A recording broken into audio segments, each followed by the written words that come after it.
even after the whole system is working. First, it infects us, then it has a 2-week incubation period when it is making the whole system extremely weak. And after that, it shows it is positive within the body. And after that, people are undergoing symptoms long after even they are testing negative for COVID-19. So here we have that timeline in a visual format. We have the 2-week incubation period, and then the prodromal period, then the acute period, and then the convalescence. So this is the time when the infection is dying down. And we can see the slow progression of how someone is suffering from COVID and how this usually takes around 22 days to come in full cycle. And you can also see that the convalescence period is much longer than anything else, meaning that the time that the whole immune system is recovering back, even after the symptoms stop showing up, is longer than every single other period. Yes, the next slide, please. And also you can see the impact of COVID-19 here, where we can clearly see how COVID sits amidst other deadly diseases throughout history. On one side, we have HIV and AIDS, and the other side, the Hong Kong flu.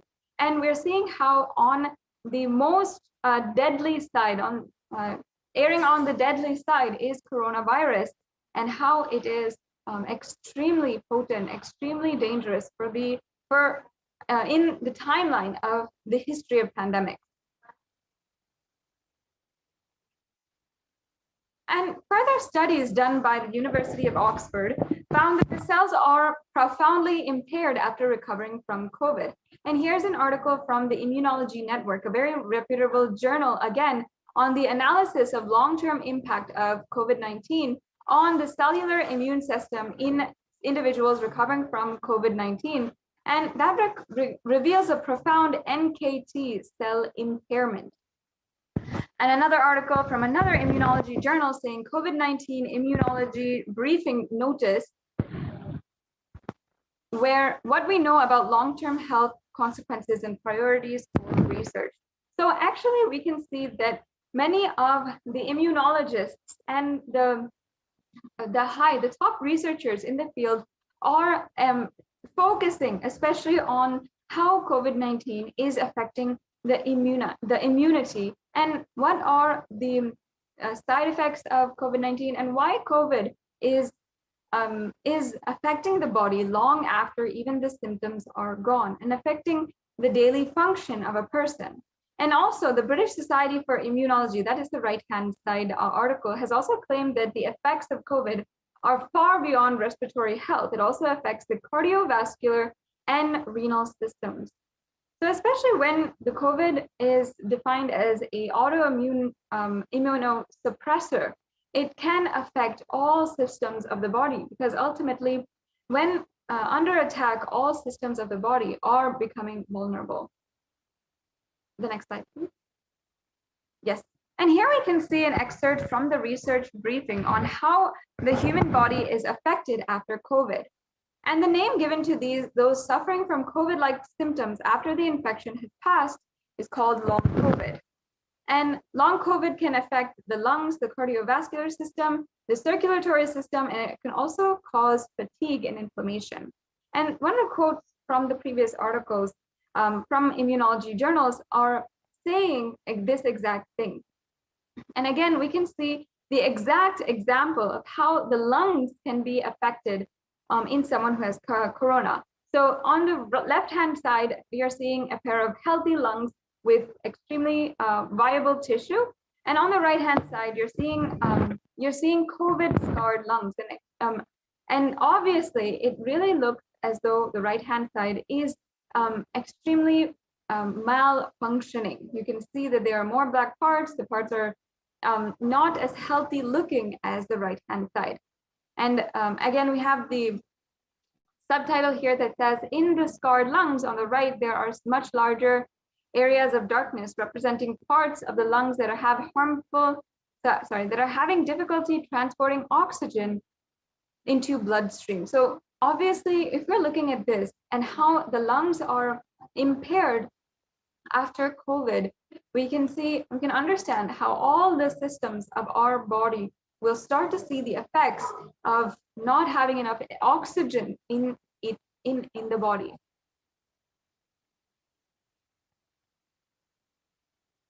And we also know here some of the symptoms of long COVID. Even after contracting COVID, your immune system is weakened and you are more susceptible to other illnesses.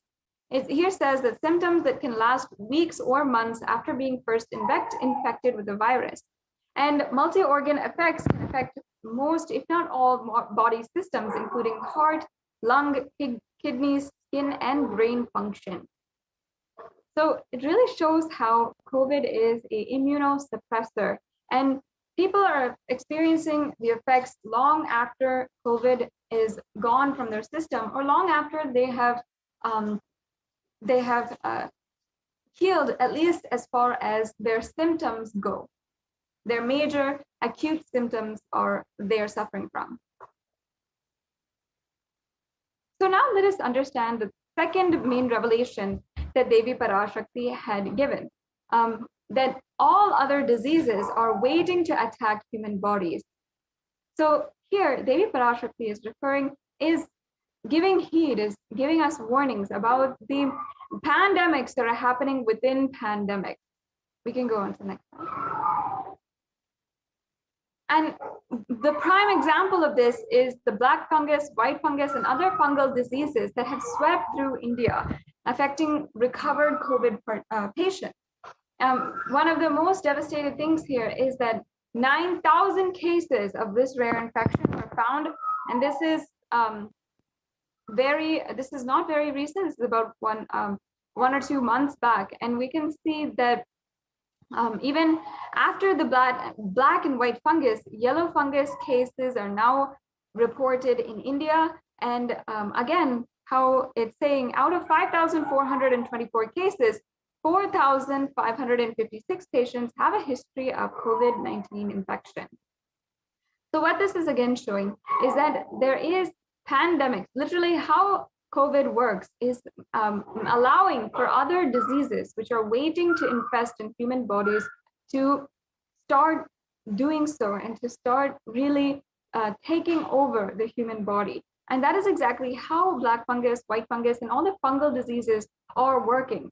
Because of not having proper sterilization, the use of steroids in the medication for COVID, and also the high population of people who are suffering from diabetes in India makes the population extremely vulnerable to fungal disease.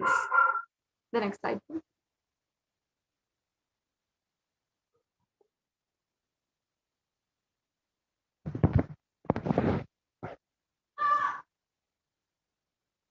And here we're seeing some really devastating visuals of people who are undergoing the fungus diseases as well as COVID-19.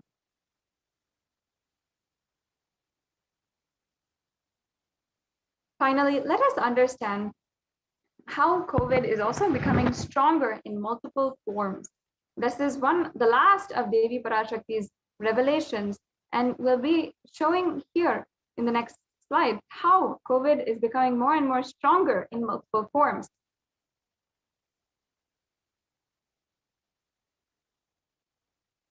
So other variants of coronavirus have also recently been discovered, and we have seen the articles, we have seen the news and the research by various different institutions showing how different countries have found different variants, and those variants have gone and infected others in other countries, whether it is India, Brazil, South Africa, or United Kingdom.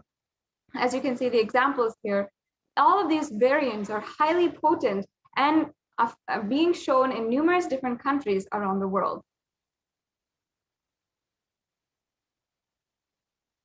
And viruses generally mutate, but in the case of COVID, we have seen them become more dominant, meaning they're more powerful and likely to affect more and more millions of people. And here you can see a table where it shows us the variants that have swept the world. Again, in the United Kingdom, South Africa, Brazil, and India, with the alpha, beta, gamma, and delta variants respectively. These are all recognized by the World Health Organization and shown to be extremely strong and able to transmit far more easier than the original variant. The next slide, please. Yes. So the danger of these variants are also further highlighted and categorized. The World Health Organization categorized the Delta variant as one of the most highly transmissible variants of COVID-19. And this small infographic can also show us the 4 variants that are currently circulating. And we can also see how many countries have been affected by that particular variant. So there's the Alpha variant from the United Kingdom with 117 countries which have reported it. The Beta variant from South Africa, which has 122 countries which have reported it. And the Gamma variant with 74 countries. And the Delta variant with 104 countries. And we also saw how more than 4,500 sequences of the variant have been detected in about 60 countries. Studies suggest it is around 60% more transmissible than the Alpha variant, which was more contagious than the original strain that emerged from China. And secondary attack rates have also been known to be 51 to 67% higher than that of the Alpha variant. And this is all compared to the Delta variant. And we're seeing a map of the tracked variant occurrences in all the countries.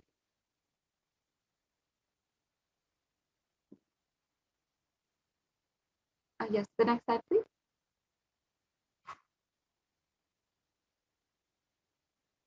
Now let us just watch this brief video where Devi Parashakti reveals further on the other variants of COVID-19.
Yes. Now, what Devi Parashakti said, the translation is as follows. Corona is destroyed, but it will take 4 years for the political conspiracies done by humans to end. I will protect my devotees, disciples, and Kailasa vasis, but no suffering will come for my devotees. But it will take 4 years for the conspiracy of Corona to end. It will come to end only in 2025. It is a conspiracy, a human conspiracy.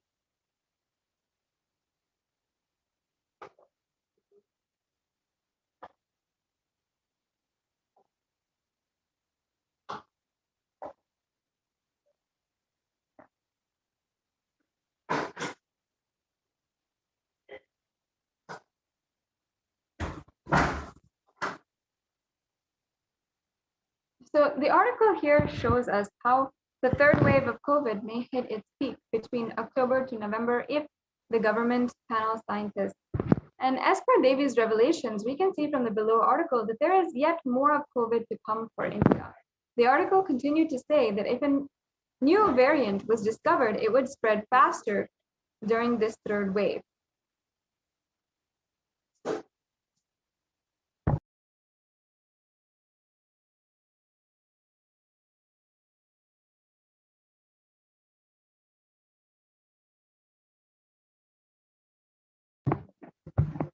With more waves of COVID coming up, what is the best way to protect ourselves? And we have to ask ourselves, does anyone have the solution?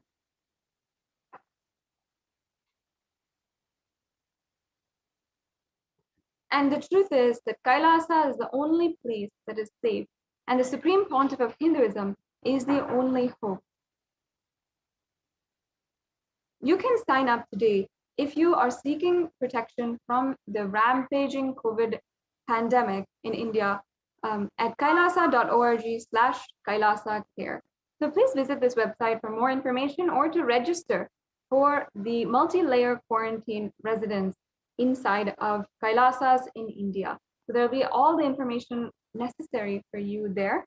Now, we'll be moving on to the next segment of today's program. In the next segment, we'll be understanding each and every one of the offerings that are available for everyone to do today.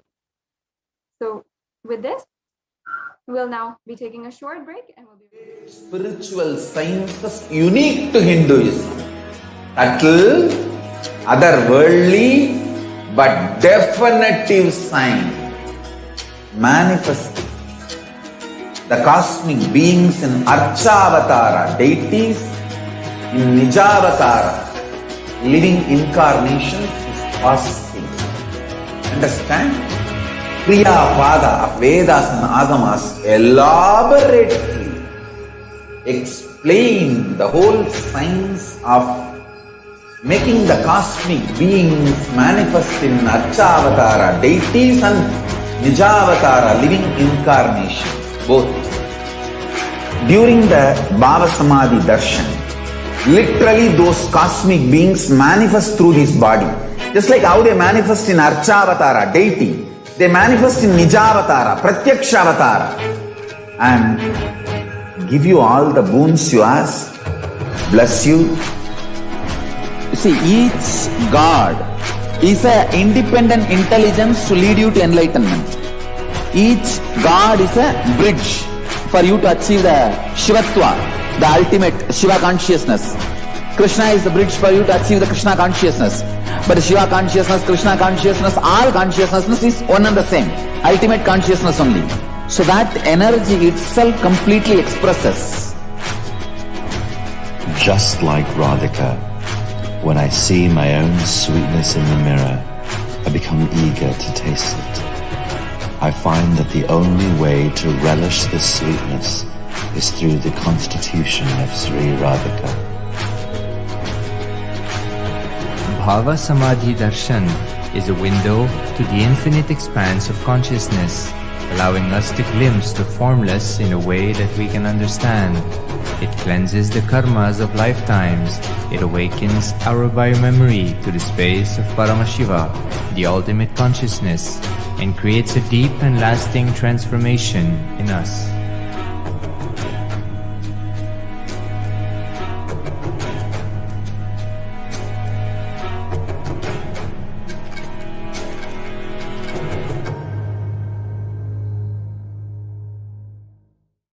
Just be alive for next 3 years. Don't die within next 3 years.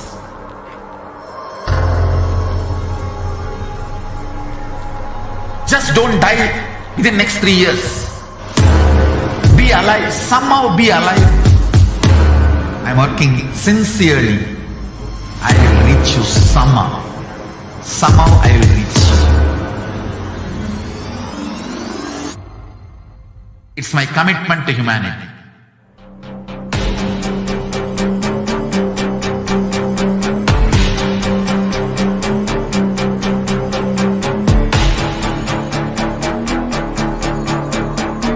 Just don't die within the next 3 years. I will reach you wherever you are, whichever corner of the world you may be. I will reach you with enlightenment. You manifesting the space, state, powers being Paramashivoham. It is possible, and it is possible for you.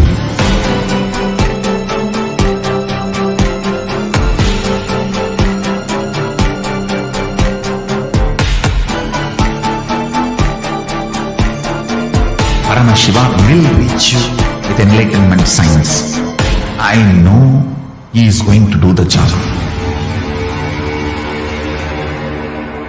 Just be alive for next 3 years. Nothing else. What I mean by the word Kailasa, listen intensely. Enlightenment ecosystem, literally enlightenment itself, in your own home, wherever you are. If you cannot come to Kailasa, it's okay. Kailasa can come to you. Kailasa coming to you is Kailasa.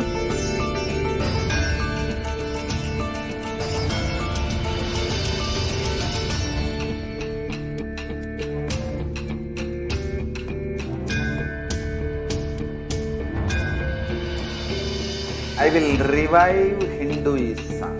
I am a Hindu revivalist, not by any revolution, but by evolution.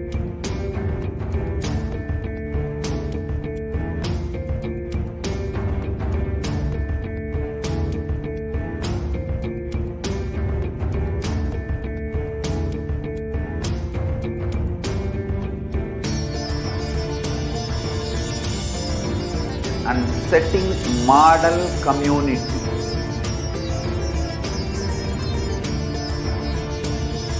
Kailasa, enlightenment ecosystems, Sarvanya Peethas all over the world.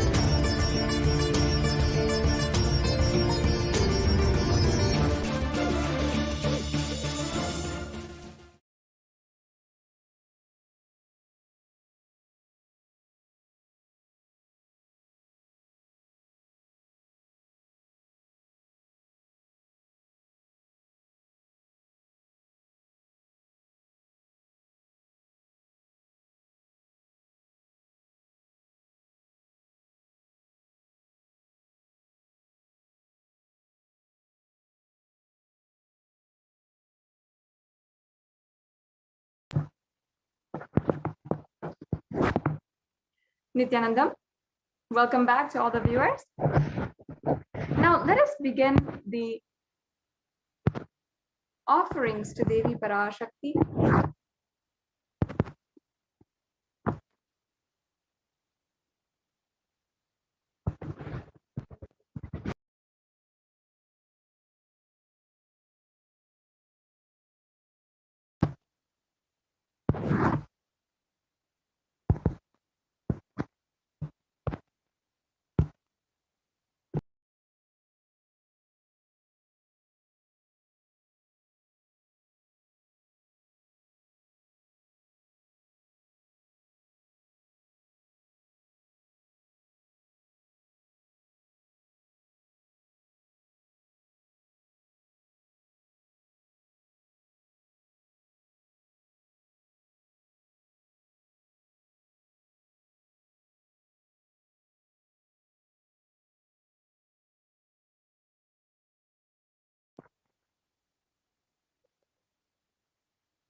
Yes, now let us begin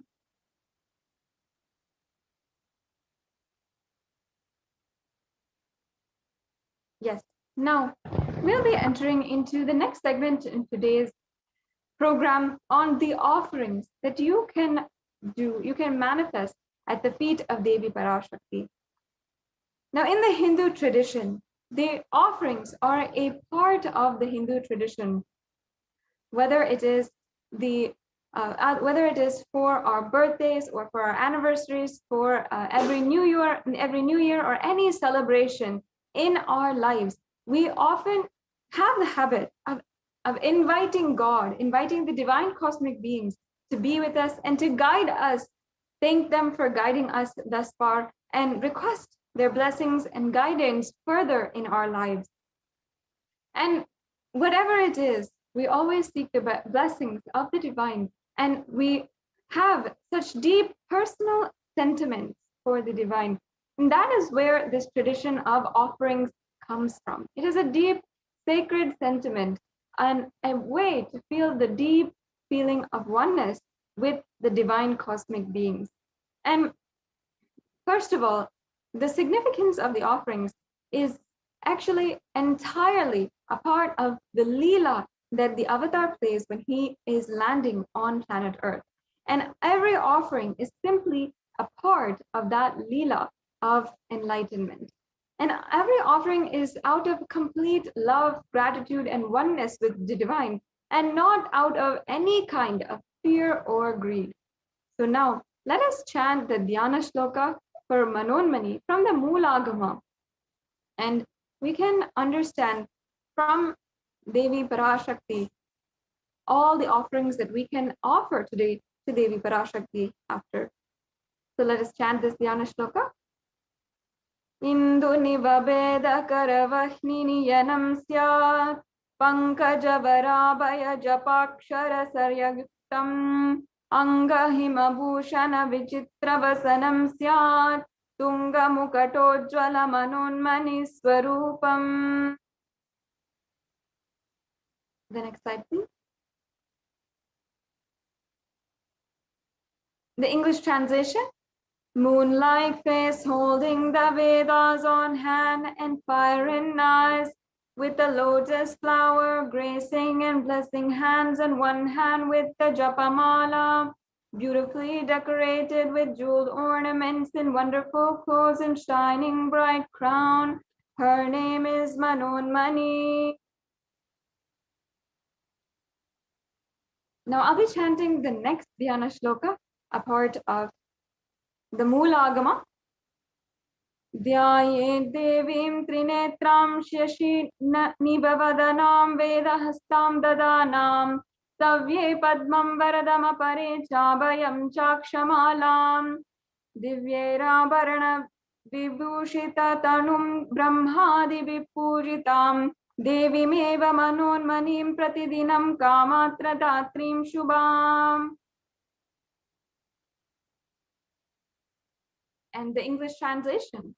I meditate on Devi with 3 eyes glowing like a moon and holding the Vedas, lotus and gracing with blessing and gracing hands. She is wearing beautiful ornaments and she is worshipped by Brahma and other many gods and showers auspicious boons for all actions every day.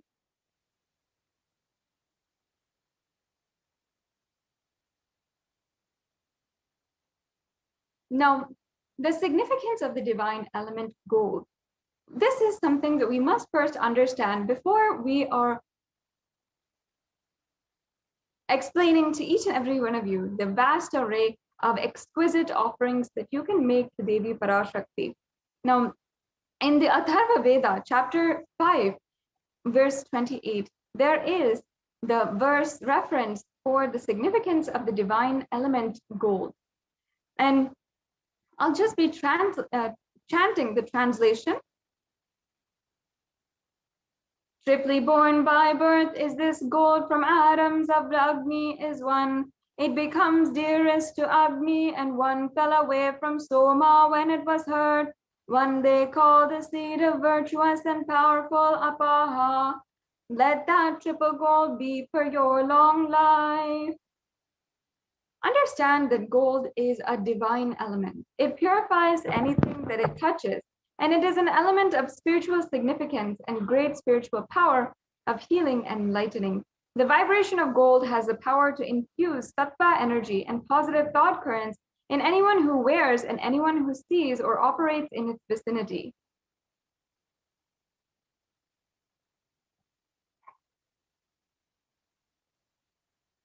Gold is present in all the scriptures and the agamas, including the Vedas, Shrutis, Smritis, Itihasas, and Puranas. In all the Hindu scriptures, it is abundantly displayed that gold is the most auspicious and pure metal which purifies our being.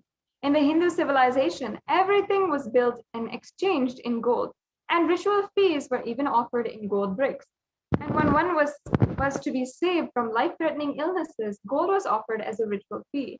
Gold was in abundance and used for weighing equivalent amounts of commodities, including pounds. And kingdoms were built with huge doors of gold. The streets would have huge columns and huge archways made of gold, and even the horses and cows, which all were living in coexistence, were dressed in gold. The Hindu civilization thrived on the banks of the rivers of gold. The Indus River was called the Hiranyamaya and in the Rig Veda, and the river Saraswati was called the Hiranyavartani in the Atharva Veda. Gold is a supreme element for offering gifts to the ones you love and revere. And temples are constructed and paved in gold. Deities are made in gold and decked and adorned in gold. Because it preserves the enlightenment energy for thousands of years, it lasts forever.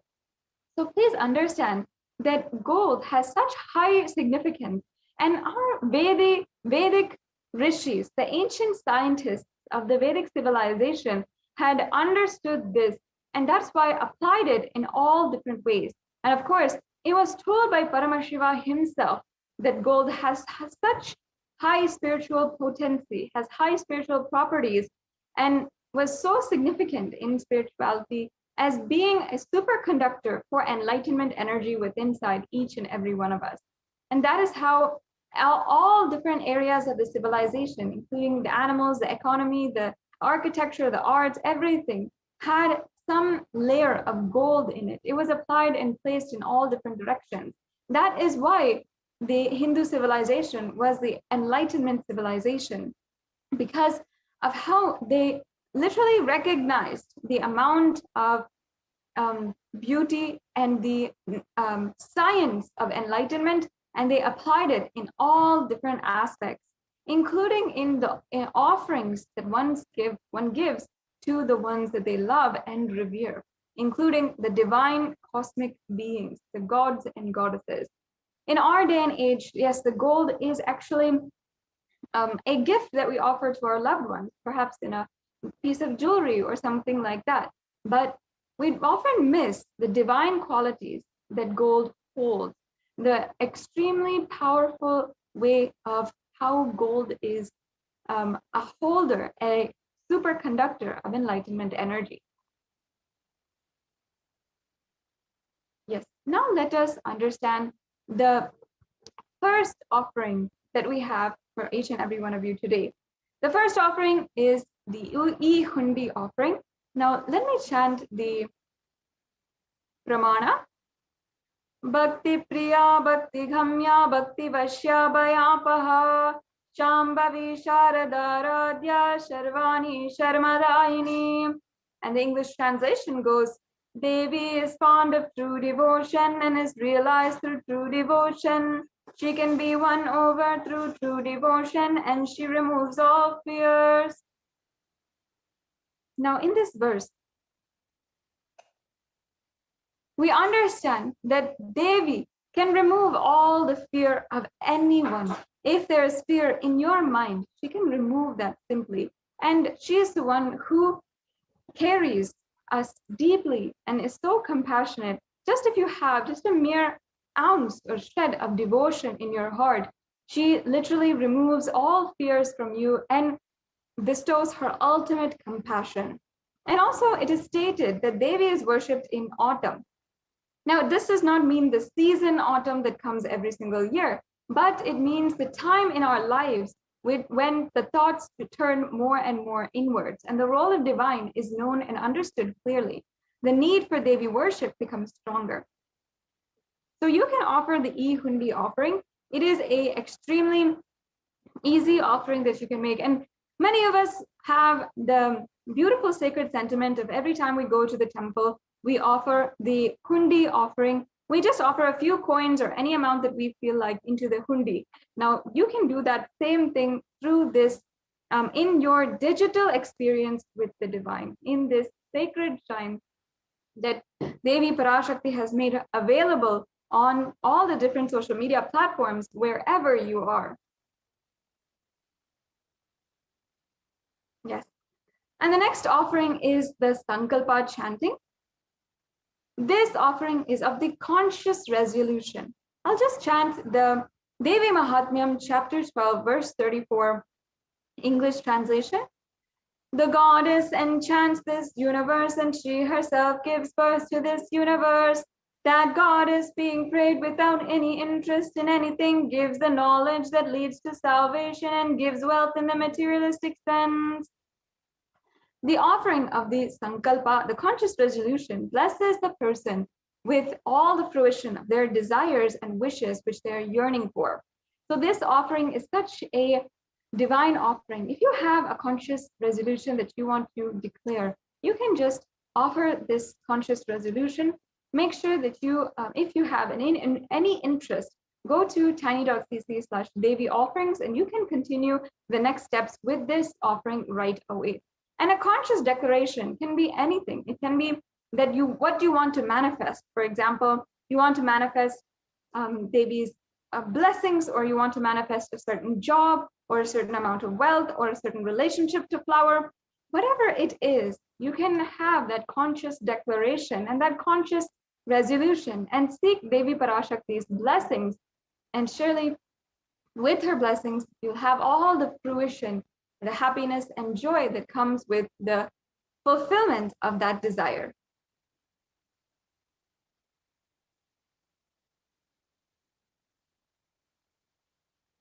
The next offering is a very unique, very special offering, the Sahasranama Swarna Kasu. Now, in the Lalita Sahasranamam, Devi Parashakti is referred as Nama Parayana Prita, meaning the one who loves the repetition of her various names. So this offering is an ode to that beautiful sentiment about Devi Parashakti, and it is the gold coin which is inscribed with each and every one of Devi Parashakti's 1008 names from the Sahasranamam. So all of the names of Devi Parashakti will be chanted during this offering, and it will be offered directly to the Mahameru of Devi Parashakti, and you will receive the blessings to have the Ananta Kalyana Gunas. And actually the 1008 different offerings are actually the offerings of Devi Parashakti, and all the divine qualities of Devi Parashakti. So that is what is the Sahasranama. And when we chant that, we understand the sacred significance of how the chant invokes that certain energy inside of us. And thus it invokes that energy, that quality inside of us. So in these offerings, it is a very beautiful science which the ancient Vedic rishis had revived, had consolidated from the teachings of Paramashiva himself, and thus we practice it as a ritual today. So this is a very beautiful offering that you can do. Once again, if you'd like to offer any of these offerings, you can go directly to tiny.cc/Devi-offerings. If you'd like a few brief steps of how you need to do this, don't worry, we'll go through all the steps at the end of this segment, and you can just stay tuned until the end of the segment. The next offering is the Mukta Anguti, a very beautiful offering, which is the pearl finger ring. Now, if you are a devotee of Devi Meenakshi, the queen, the sovereign queen ruler of the oldest ancient indigenous kingdom of Madurai, then you know that Devi Parashakti, manifesting the form of Devi Meenakshi, who was the queen of Madurai in her time, as she was the living incarnation. At that time, she was adored the pearls, and all of her jewelry had pearls. In fact, in the verse, the Meenakshi Pancharatnam, which I'll be chanting now, she is referred as the one who is decorated with all of the pearls. I'll just be chanting that verse. Muktahara nalasat kirita ruchiram purnendu vaktra prabham Chinjannu purakinkini manidaram padma prabhabasuram Sarvabhita pradam girisutam vani rama sevitam Meenakshi pranatosmi santatamaham karunyavaram nidhim. And the English translation goes, I bow down to the goddess Meenakshi, whose crown has garlands of pearls and face shining like the full moon, who wears anklets that are studded with gemstones and has small bells, and who is shining like the splendor of a lotus, who grants all the wishes, the daughter of the mountain, who is worshipped by the goddess Vani and Rama. I remain ever bowing to the goddess Meenakshi, the ocean of compassion. So this was a beautiful invocation of Devi Meenakshi. And if you'd like the blessings of Devi Meenakshi, Parashakti herself in the human form, for all of your business endeavors, for success in your career, and in the ambition that you want to fulfill in your life, then you can offer this Mukta Anguti and have the blessings of Devi Parashakti in your hand at all times. You will be showered with all of the compassion and the pure love from Devi Meenakshi. The next slide, please.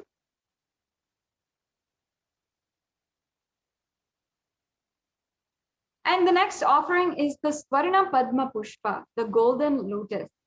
And this is referred in the Kamika Agama, one of the oldest scriptures actually.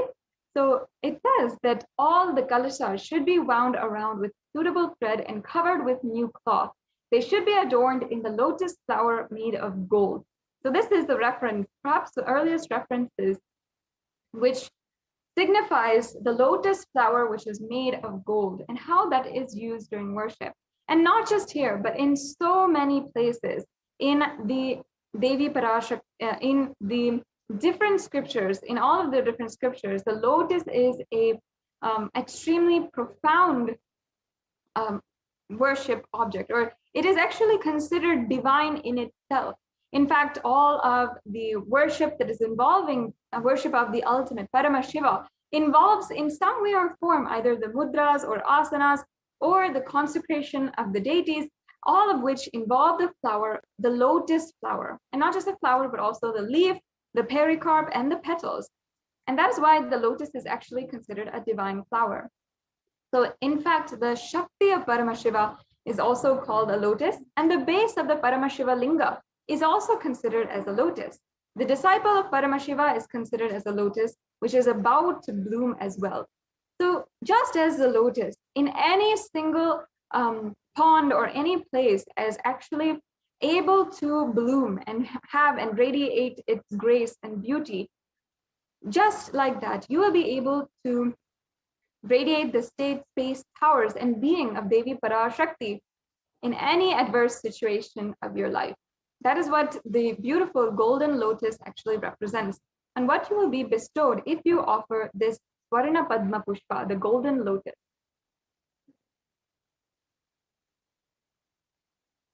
Yes, and the next offering is the Swarna Metti, the golden toe ring. In fact, the toe ring is a traditional Hindu jewelry which the married women wear, and it carries such significance for the married women.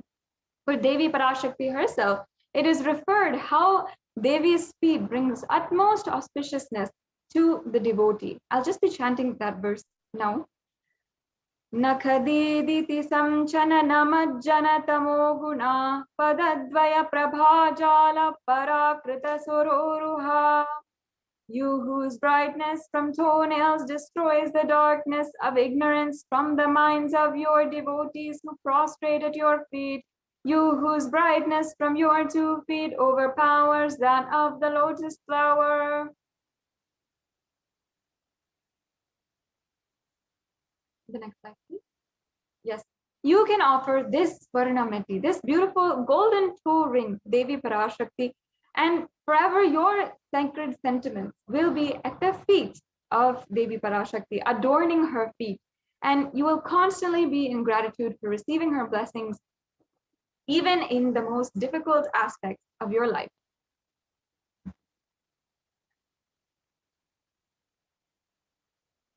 Now, finally, the last of these beautiful, unique golden offerings is the Swarna Mangtika, one of the most unique offerings. And again, the Mangtika is the offering of a sacred piece of jewelry, which has a very deep spiritual significance. The Mangtika actually represents the nectar, which is overflowing from the Sahasrara Chakra. For those of you who don't know, the Sahasrara Chakra is the 1,000-petaled lotus at the crown of the head. And when it is open, the nectar which is flowing from that is represented by the Mangtika. There's such a beautiful significance that is brought out in the Hindu arts and the Hindu scriptures. In fact, in the Devi Mahatmyam and different Devi scriptures, she is referred and described as Shuddha Sarabhi Varshani, meaning that she who makes the nectar flow in all of our nerves from the Sahasrara, she who gives a very pleasant experience of the ultimate. And you can offer this Mangtika today and simply achieve that space of overflowing gratitude and the space of complete completion. It's such a beautiful offering with so much of sacred sentiment, and each and every one of you can have the blessing of really feeling that true sentiment, that connection to Devi Parashakti. Once again, if you'd like to go ahead and start making the steps towards the payment for any of these offerings, you can go to tiny.cc/Devi offering. And the next offering is one of the most coveted, the most precious offerings that you can do, especially during this time of the Guru Purnima Brahmotsavam, the Pratyaksha Pada Puja. Yes. We can go on to the next slide. Yes. So I'll just be chanting once again the verse. Nakadiditi samchana namajjana tamo guna. Nakadiditi samchana namajjana tamo guna. Padadvaya prabhajala parakrita saroruha. The illuminating splendor of Devi's toenails dispels the darkness of ignorance in devotees prostrating at her feet, and her feet defeat the lotus in beauty. So in Shlokam number 83 of the Saundarya Lahari, it states that the nails have been sharpened by constantly being touched by the crowns of celestial beings who always prostrate before Devi. And that is this is a description of the very feet and the very toenails which are bestowing the ultimate liberation, salvation, and supreme knowledge, and liberating us from that tamo guna, the darkness and ignorance. So Devi is the very embodiment of the remover of all of the darkness and attaining the ultimate knowledge. And as well as the Sarva Deva Devi Swarupa, the form of all of the gods and goddesses, the supreme pontiff of Hinduism is accepting the Pratyaksha Pada Puja during the Guru Purnima day. I invite each and everyone to participate in some way during this very celebrative festival that is celebrated across all sampradayas of Hindus. The last offering that is available for each and every one of you today is the Vastra Seva, the offering of the sacred cloth which will adorn Devi Parashakti embodied in the form of a supreme pontiff of Hinduism and will decorate his very body. So you will be able to receive all of the auspicious blessings with this offering. As you can see here, we have a table full of all of the offerings available for you today. The E-Hundi offering, the foremost offering, which you can offer for any amount and you can offer at any time as well. You have the Sankalpa chanting, the Devi Sahasranama Kasu, the Mukta Anguti, the Swarna Padma Pushpa, the Swarna Metti, the Swarna Mangtika, and the Pratyaksha Pada Puja, as well as the Vastra Seva. Now, you might fall into two categories as we proceed for the next steps in making these offerings. One, you might be ready today to make these offerings. If you are in that category, then that's awesome, that's great. you can go and proceed to tiny.cc/Devi offerings and start taking the steps to make the payment and register yourself for the offering today. Now, perhaps you're in the category where you'd like help in manifesting these offerings. We can go on to the next slide, please.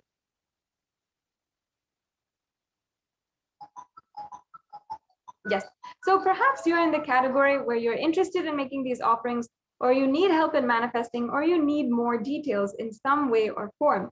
If you need help in manifesting, perhaps you don't feel you have enough time to make this offering and to make the arrangements for the offering, or perhaps you feel that you need help in offering, or you don't have the money to offer. Now, you can start taking the steps to manifest these offerings today. Ensure that you are offering in some way or form to Devi Parashakti.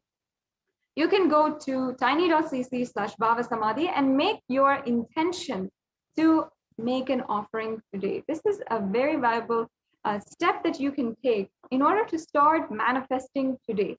Manifesting what you want in your life through these beautiful offerings that you can make. Now, the online payment, if you are ready, is again tiny.cc/Devi-offerings. And please make sure that after you have filled out the payment registration form, you go to tiny.cc/Devi, you go to tiny.cc/Sankalpa2021, and you will be able to go to the offer. You can ensure that all of your names and your family members' names are also chanted during the puja. This is a very important step, so please don't forget. If you are making a payment, make sure that you are filling out this form, the Sankalpa 2021 form, as it will take in all the details of your family member's name and your names, and the names of your, as well as different names that you, on whose behalf you are offering the puja today. So those names will be chanted and all of the blessings will be bestowed on you. So that brings us to a conclusion of this segment on the different offerings that you can do. And I'd also just like to take every one of the viewers through a very brief walkthrough of these links. So if we can go to the tiny.cc/Devi-offerings link, and we can be able to show each and every one of you how you can make these payments, how you can make your payment, what are the different options, and how it can be a very easy process for you today.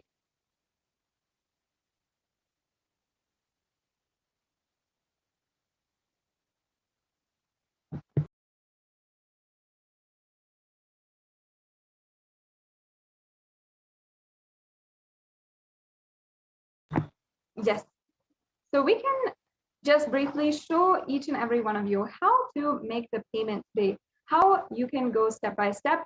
Yes, as you can see here, we have the donation link. So any payment that you'd like to make is right here. You can see that there's a drop-down menu where you can select the offering that you'd like to make today. And then once you select that, you can go to add to cart. Once you go to the cart, you will be able to review all the items, different offerings that you'd like to offer. Then you can proceed to checkout, and you'll be asked for your payment details as well as your billing details, and the different information which is required. And then you can conclude the payment. After that, you make sure to go to the Sankalpa 2021 form. This form is very important.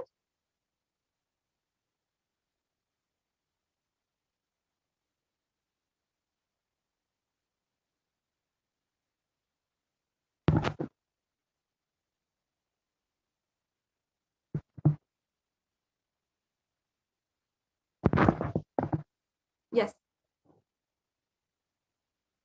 So as you can see, this is the payment, the donation link, and request if we can show the Sankalpa 2021 form as well, so that all the viewers can take a look at what form they need to fill. After you make the payment, you should make sure that you are filling out the Sankalpa 2021 form. And not only this, but if you would like to make an e-hundi donation or a donation for any amount, you can also use the YouTube super chat.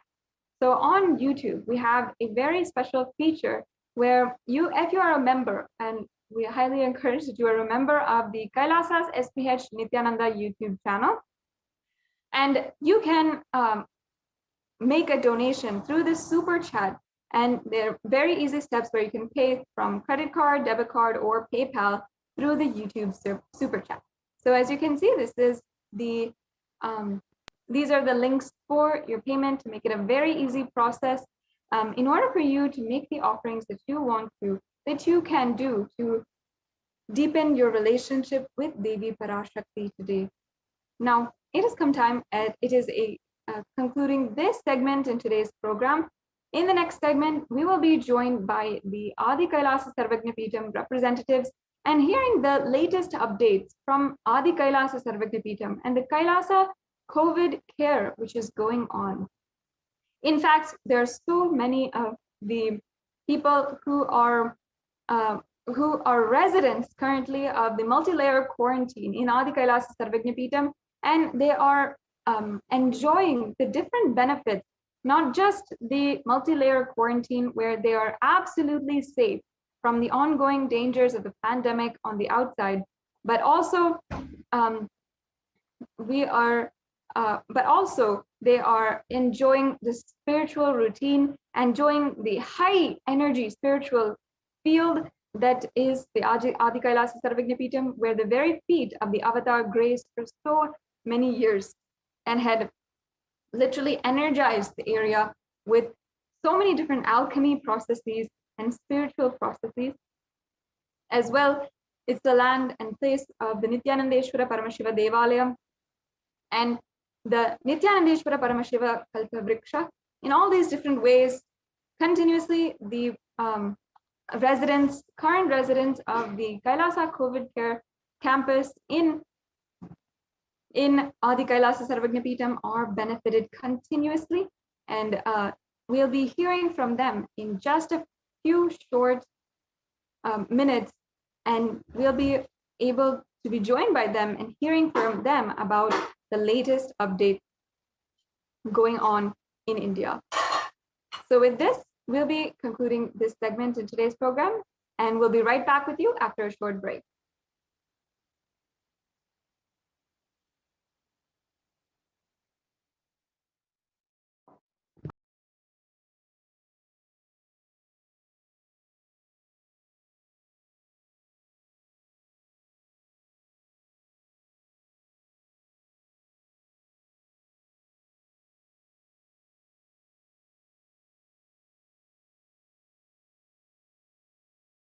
Spiritual sciences unique to Hinduism. Subtle, otherworldly, but definitive sign. Manifesting the cosmic beings in Archavatara, deities in Nijavatara, living incarnations is possible. Understand? Kriya Pada of Vedas and Agamas elaborately explain the whole science of making the cosmic beings manifest in Archavatara, deities and Nijavatara, living incarnation, both. During the BHAVASAMADHI darshan, literally those cosmic beings manifest through this body. Just like how they manifest in Archavatara, deity, they manifest in Nijavatara, Pratyakshavatara, and give you all the boons you ask, bless you. You see, each God is an independent intelligence to lead you to enlightenment. Each God is a bridge for you to achieve the Shivatva, the ultimate Shiva consciousness. Krishna is the bridge for you to achieve the Krishna consciousness. But Shiva consciousness, Krishna consciousness, all consciousness is one and the same. Ultimate consciousness only. So that energy itself completely expresses. Just like Radhika, when I see my own sweetness in the mirror, I become eager to taste it. I find that the only way to relish the sweetness is through the constitution of Sri Radhika. BHAVASAMADHI darshan is a window to the infinite expanse of consciousness, allowing us to glimpse the formless in a way that we can understand. It cleanses the karmas of lifetimes. It awakens our biomemory to the space of Paramashiva, the ultimate consciousness, and creates a deep and lasting transformation in us.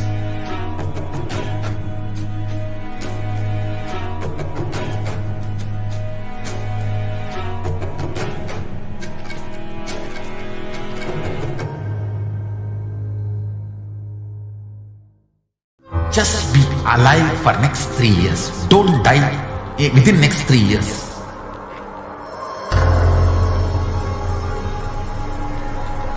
Just don't die within next 3 years.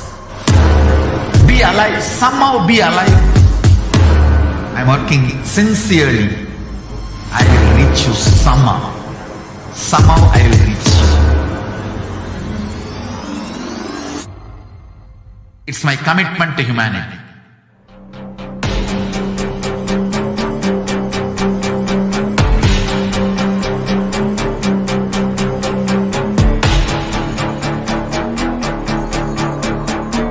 Just don't die within next 3 years. I will reach you wherever you are, whichever corner of the world you may be. I will reach you with enlightenment. You manifesting the space, state, powers, being Paramashivoham. It is possible, and it is possible for you.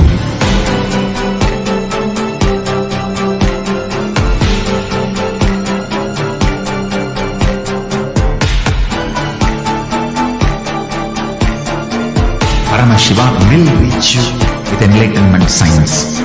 I know he is going to do the job. Just be alive for next 3 years. Nothing else. What I mean by the word Kailasa, listen intensely. Enlightenment ecosystem, literally enlightenment itself, in your own home, wherever you are. If you cannot come to Kailasa, it's okay. Kailasa can come to you. Kailasa coming to you is Kailasa.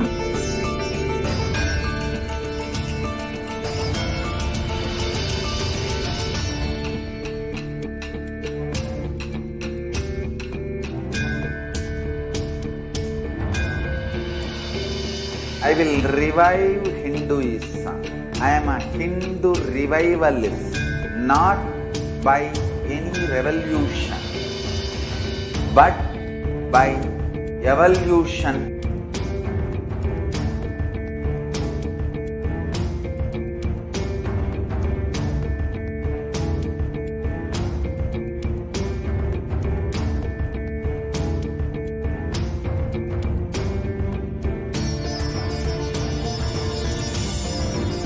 And setting model community.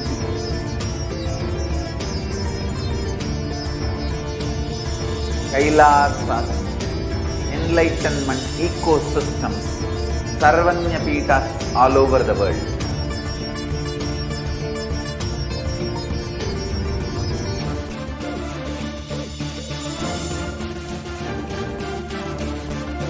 All powerful cognition, knowledge, only when you live, power manifestation and possibilities manifestation happens. This is a fundamental truth.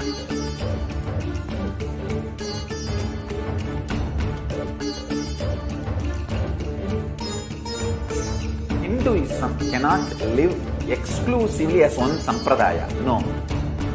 All sampradayas of Hinduism is an ecosystem.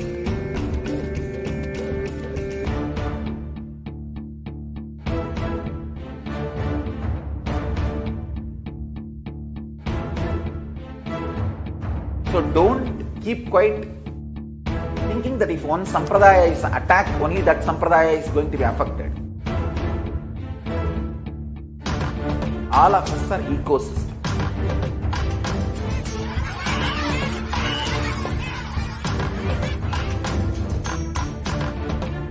I invite all of you to get involved and enjoy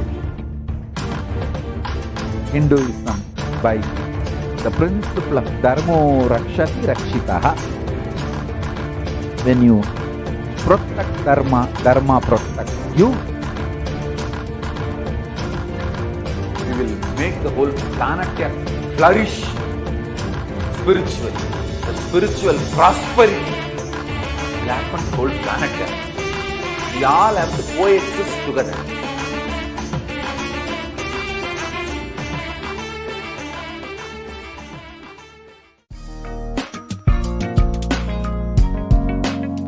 We get you health. We get you ability to build beautiful relationships in your life. We get you direct spiritual support, and we make sure you become wealthy.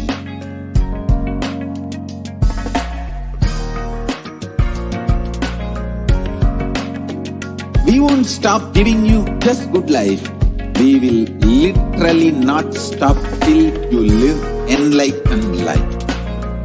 Manifesting the state of Paramashiva, space of Paramashiva, powers of Paramashiva, being of Paramashiva.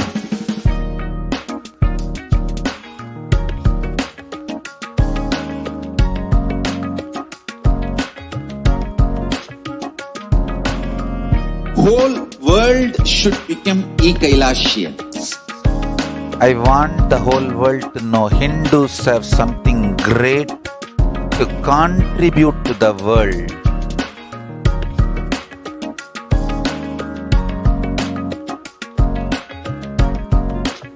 We have something great to contribute to the world. Let us do that.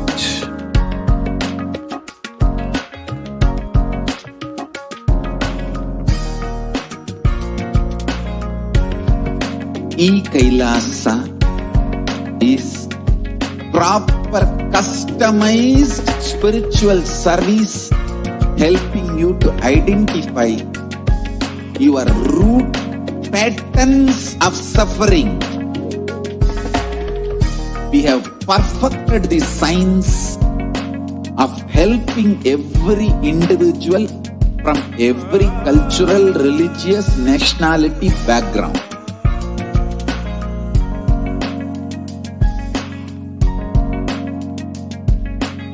You will have lowest reactionary assumptions, highest awakened response, alive response for life continuously.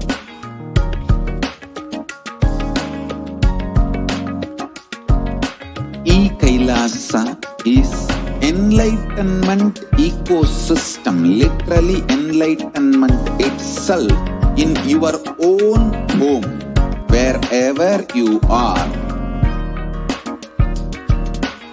Proper customized spiritual service helping you to complete with your life negativity, withdrawal from life, self-hatred, self-denial, self-doubt, so much of tiredness, laziness.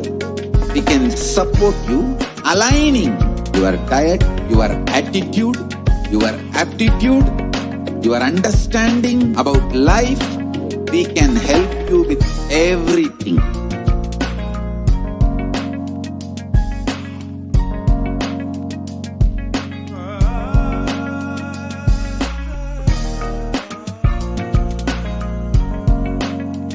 If you are interested in enlightenment, we will immediately bring this to you. If you are not interested, we will explain the whole science, inspire you and make you interested in enlightenment time. We need to cater this enlightenment science to the whole world wherever they are, because enlightenment is the birthright of all human beings. Kailasa is responsible to provide that to all human beings.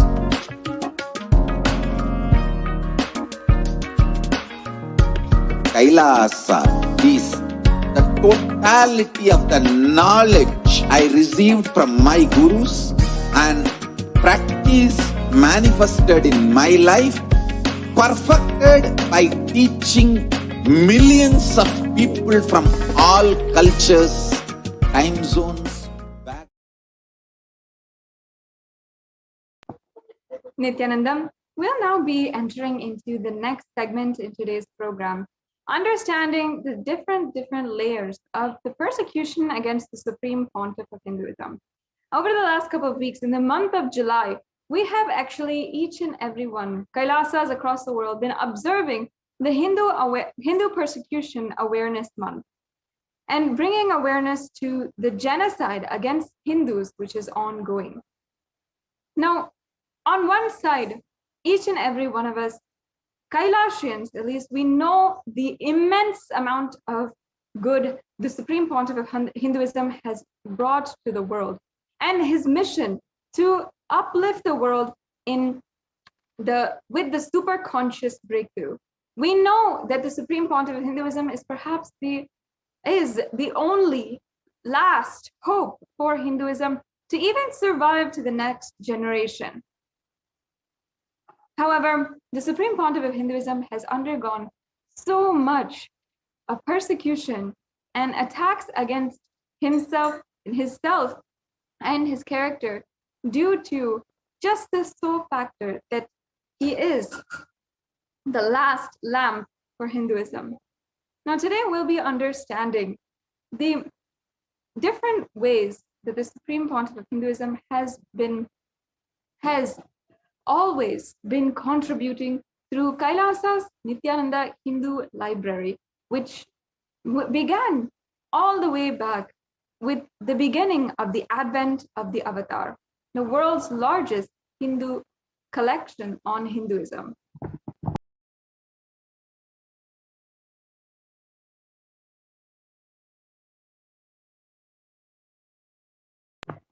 Now, let us begin with the Avatar Leela.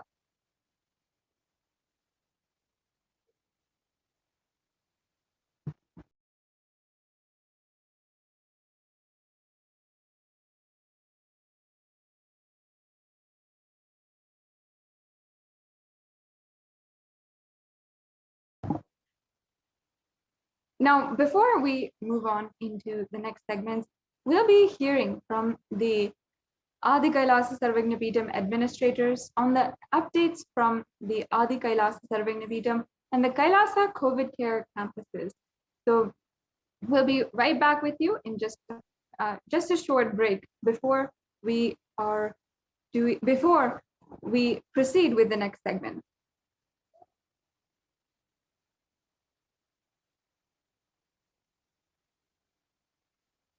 There are some great spiritual sciences unique to Hinduism. Subtle, otherworldly, but definitive sign.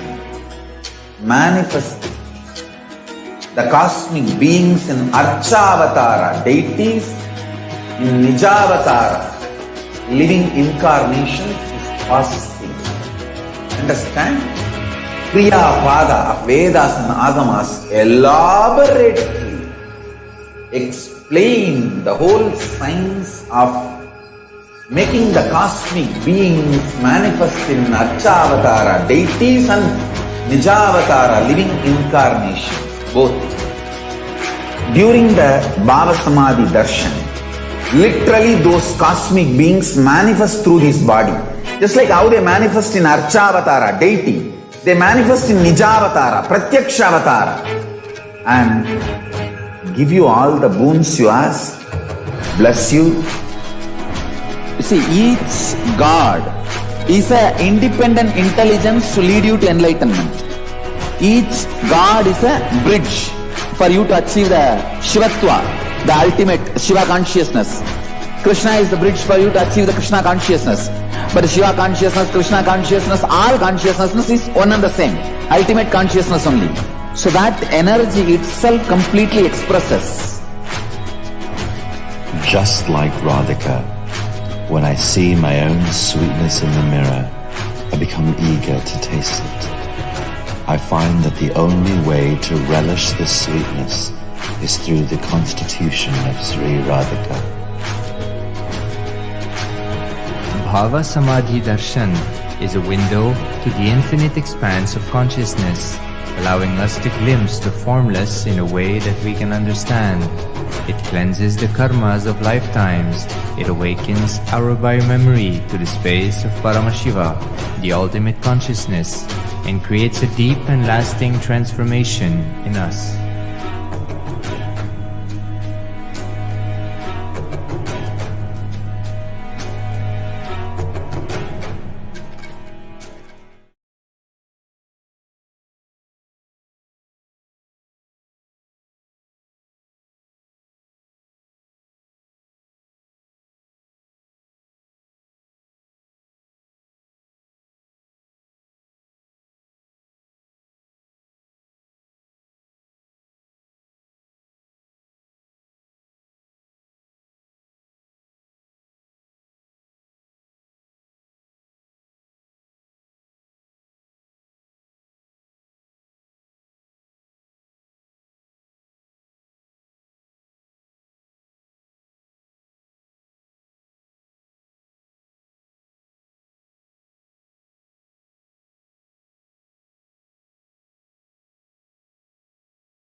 Nithyananda, the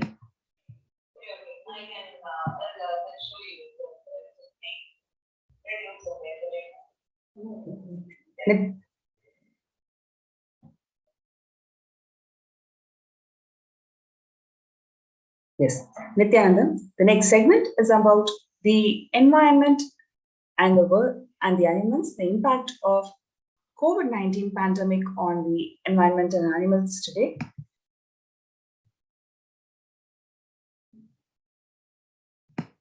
In a first Bronx zoo tiger, Nadia tests positive for COVID-19, develops dry cough, loss of appetite. A tiger at New York's Bronx Zoo has tested positive for COVID-19. The institution said that Sunday it is believed to have contracted the virus from a caretaker who was asymptomatic at the time. Two tigers at Virginia Zoo tested positive for coronavirus. Two tigers have tested positive for coronavirus, and the third tiger has mild respiratory symptoms at the Virginia Zoo in Norfolk, officials at the facility said. In a new release, officials at the zoo said that Wednesday that two Malayan tigers named Ocilio and Stubbly went through initial testing that showed that they were virus positive. It follows another case from last week when a Malayan tiger at Bronx Zoo tested positive for the virus.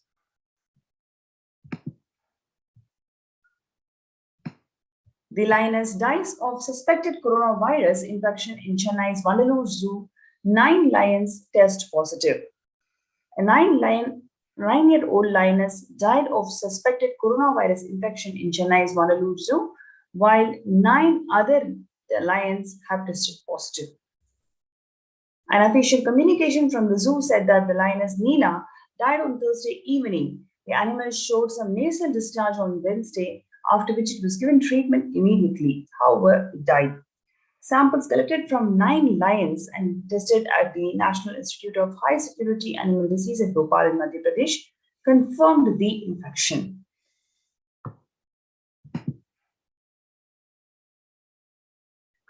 Three snow leopards test positive for coronavirus, making it the 6th confirmed animal species.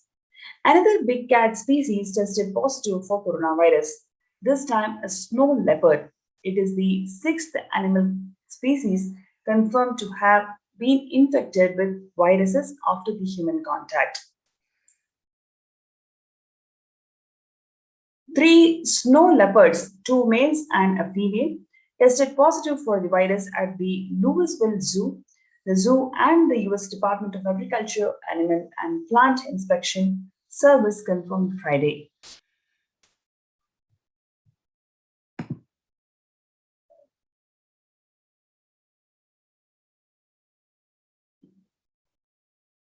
Second lion in Indian Zoo dies of COVID-19 and 10 more still being treated for the infection. A second lion at Indian's Vanalur Zoo dies after a COVID infection. The zoo authorities announced that 10 other lions continue to be treated for the disease, suggesting that big cats in zoological facilities may be more vulnerable to the coronavirus than the previously thought.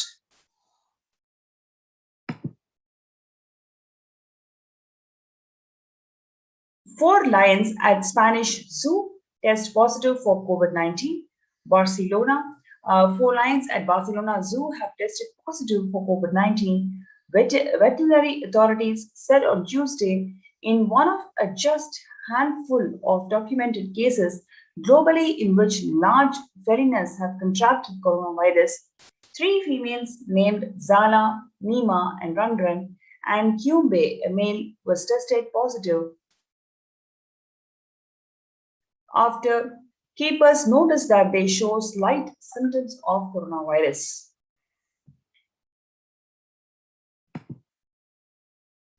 Gorillas at Santiago Park test positive for coronavirus. Several gorillas at the Santiago Park Safari Park have tested positive for the coronavirus, in which it is believed to be first known case among such primates in USA and possibly the entire world.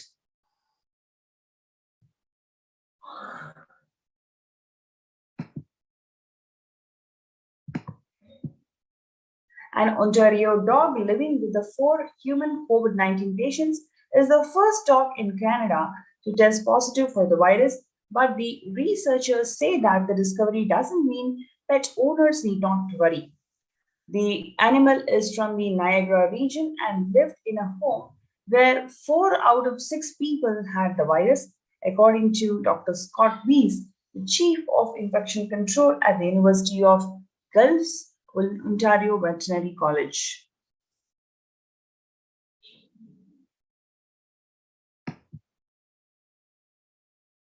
"23 dogs in Washington test positive for COVID-19 antibodies.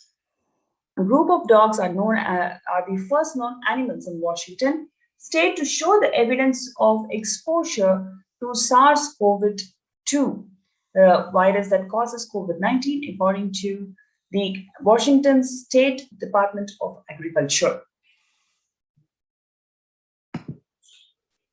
Is SARS-CoV-2 strain infection in pets more common than we thought?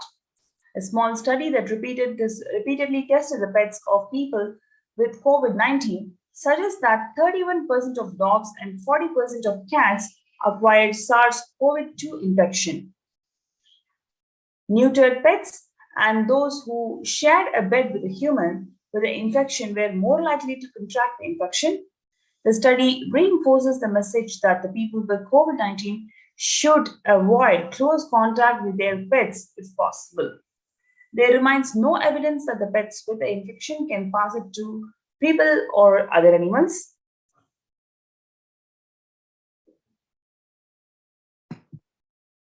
Now, let us see the contributions from the Supreme Pontiff of Hinduism in this Department of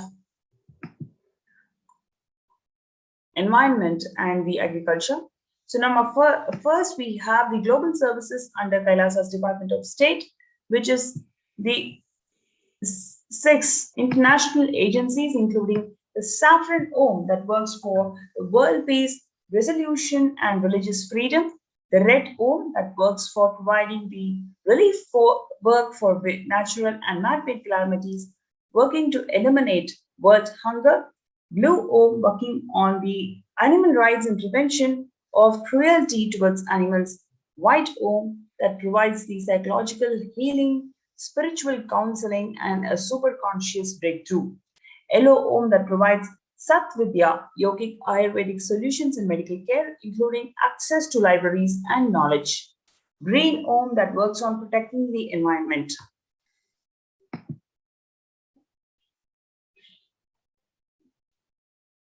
Number 1 is the global services under Kailasa's Department of State, Saffron Om, that works for world peace, conflict resolution, and religious freedom. The picture, what you see, shows peace walk by millions of peacekeepers of Kailasa. This picture is specifically from Tiruvannamalai in India.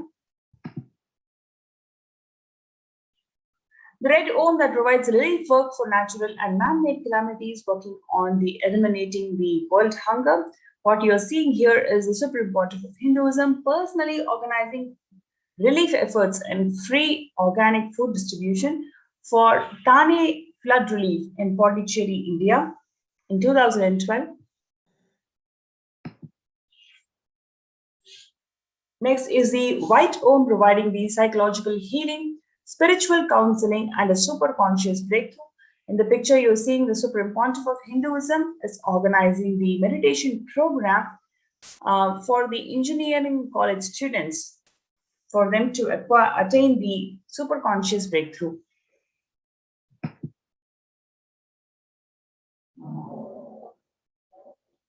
What you're seeing is the Yellow Om providing Sat Vidya, yogic Ayurvedic solutions and medical care, including the access to libraries and knowledge.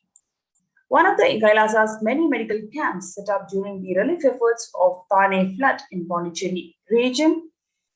And what you're seeing below is the free yoga class that is held around the world, organized by Yellow Om for people from all ages.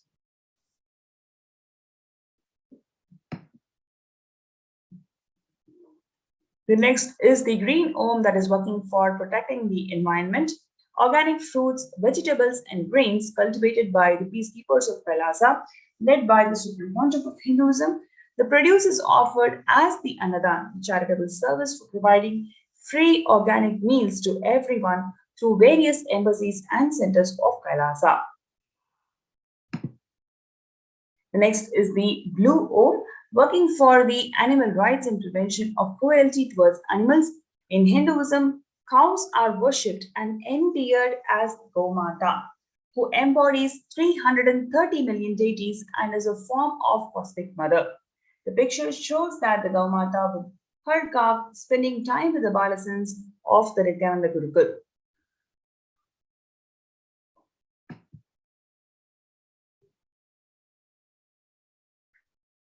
Now, what we are seeing is Kailasa's Goshala department, the concerning body for protection of animals, forests, and ocean, by establishing the lifestyle with zero impact on environment and protecting the right for all the living beings to live and achieve enlightenment. The department seeks to ensure that Sri Kailasa contributes towards growing the more healthy planet Earth.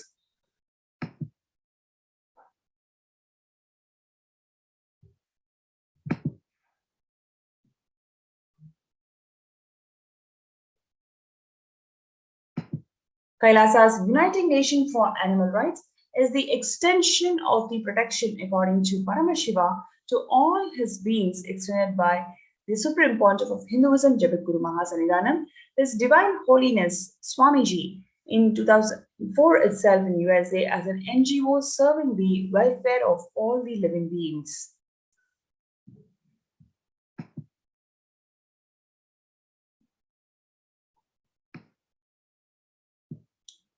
How is Kailasa working on protecting the animal rights? Through Kailasa's Gau Mandir project, there is ambition to restore, revere, and revive the cultural importance of cows as Gaumata. It is raised cow status to Mandir and addressed it as Nithyananda Gau Mandir. The Nithyananda Gau Mandir is established to bring back the glory of Desi breeds of cows of Bharat breed and developed by our great rishis of Vedic era to nourish and serve the ritual needs. The Supreme Pontiff of Hinduism, Jagadguru Mahasanidana, His Divine Holiness Swamiji, has stressed about the importance of cows, their smell, the power of Godholi, addressed cows as the Gomata, mother next to biological mother, who gave birth and deserves all the respect. He has been campaigning the vegetarian lifestyle for planet, going against the greedy wine and factory farming, and is bringing back the glorious agrarian-based society of Vedic era of Bharat. The Nithyananda Gau Mandir project is maintained by funds raised from the donations of Godan, Go Seva, Nitya Go Puja, offerings from Sarvangi Pita.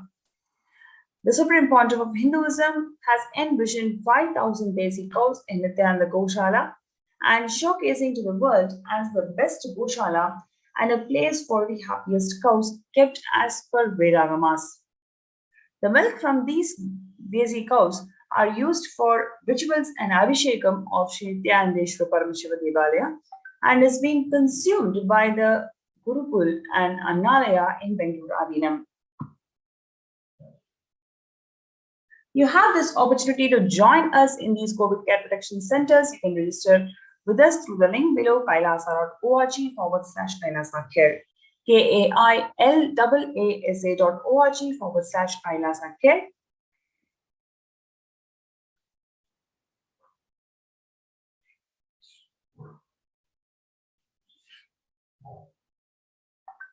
Let us take a few minutes to join and register yourselves in this link below kailasa.org/Kailasa Care. KAILAASA.org/KAILASACARE.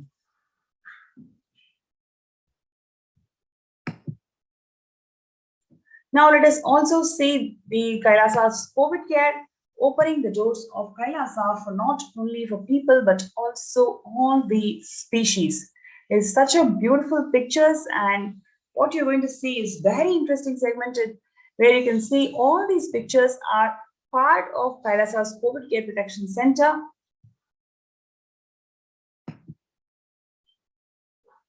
So Kailasa welcomes its first animal members of our COVID Care Protection Center, and you can see who arrived as pets from the first batch of quarantine members. The Supreme Pontiff of Hinduism has welcomed all the beings. It is not just the human beings, but every single being at our campuses, and ensured provision of sanctuary facilities for pets and animals who will be cared for a non-violent vegetarian lifestyle. What you're seeing here is beautiful birds who have come here to feel protected from this COVID care.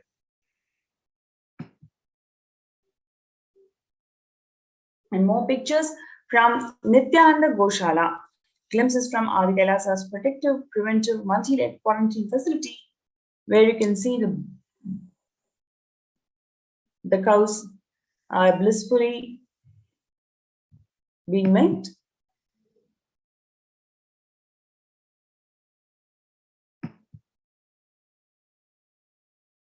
This is the Nithyananda Goshala facility in Adi Kailasa.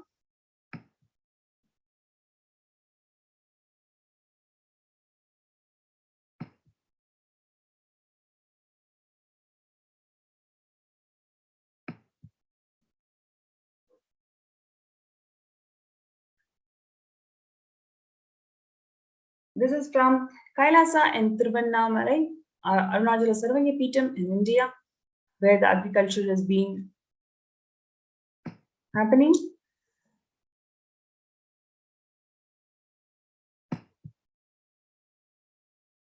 Large-scale agriculture has been happening in Kailasa in Tiruvannamalai. So you can register through this link below, kailasa.org/Kailasa here. Let's take a few minutes to register in this link. It is not just for you, but your family members and also any living beings. You are welcome to be part of this COVID Care Protection Center. Let's take a few minutes to register yourselves in this link.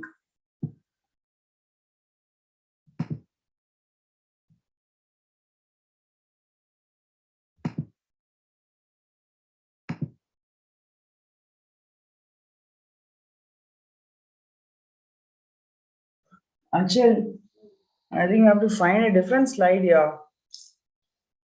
No, ஒண்ணுமே இல்ல content.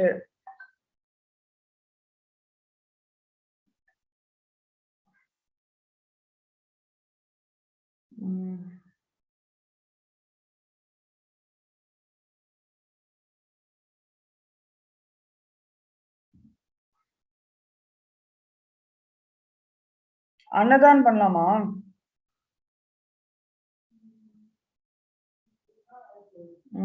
இதை அனுப்பிச்சிட்டேன் பாரு link.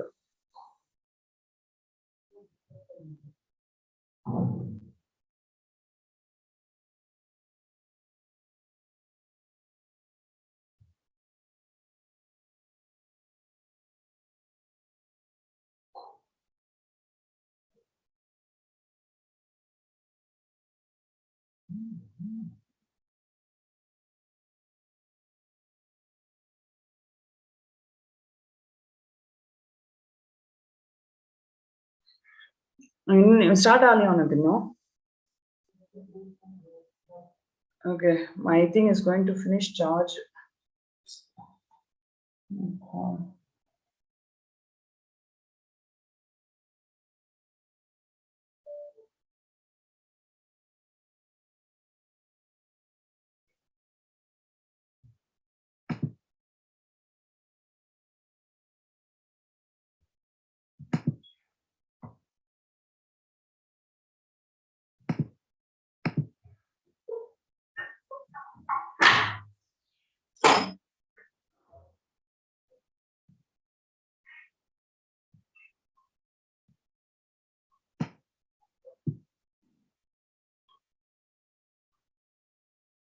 What you're seeing is the contributions from the Nandi Sarvanyapeetham.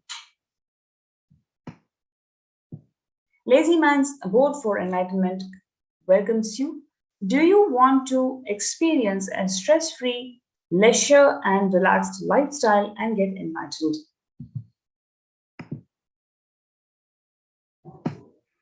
The Supreme Pontiff of Hinduism is establishing the Nandi Sarvanyapeetham and reviving the entire tradition of Gaumata worship and Go Seva as per the Vedagamic traditions. Gaumata is ascribed in scriptures of Sanatana Hindu Dharma as the representation of 33 crores of gods and goddesses and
Sorry for the technical glitch.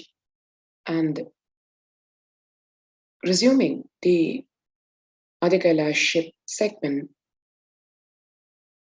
to understand the various services being offered by Kailasa in today's situation where the COVID-19 pandemic is impacting the whole world, to understand from the food aspect as one of the important pillars, we saw how animals being impacted, animal care, and food for beings at large.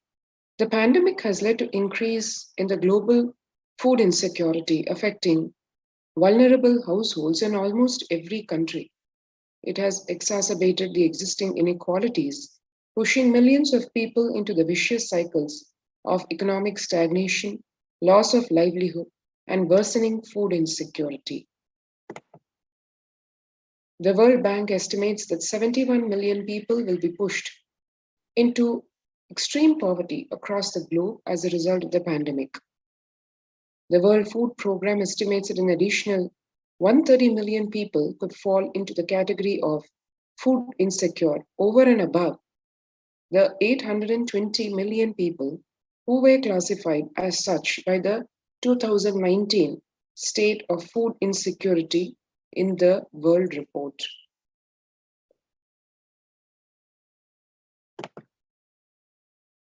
Hunger in plain sight, COVID-19 worsens the plight of food insecurity. More than 50 million people have experienced food insecurity during the pandemic, up from 35 million in 2019, according to the Feeding America nonprofit, the nation's largest domestic hunger relief organization. That's 15 million people added to what existed in 2019. Child malnutrition and hunger skyrocket in Haiti as COVID-19 infections spike. At least 86,000 children are at risk of developing severe acute child malnutrition this year in Haiti, according to sources connected to the United Nations Children's Fund. The number of children projected to suffer from starvation has doubled as the impoverished nation continues to grapple with extraordinary political and social crises which have been exacerbated by the pandemic.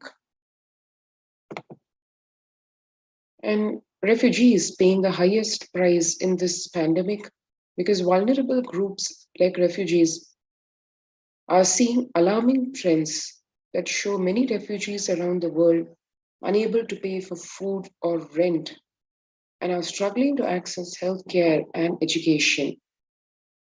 Price hikes in local markets and further displacement caused by campfires have pushed many families further into food insecurity. During April and May, around 30,000 refugees in the Cox's Bazar camps raised questions and concerns, with 63% seeking services, including urgent food relief and shelter. And just over one-third, that is 37%, requested health or medical care. Famine risk spikes amid conflict, COVID-19.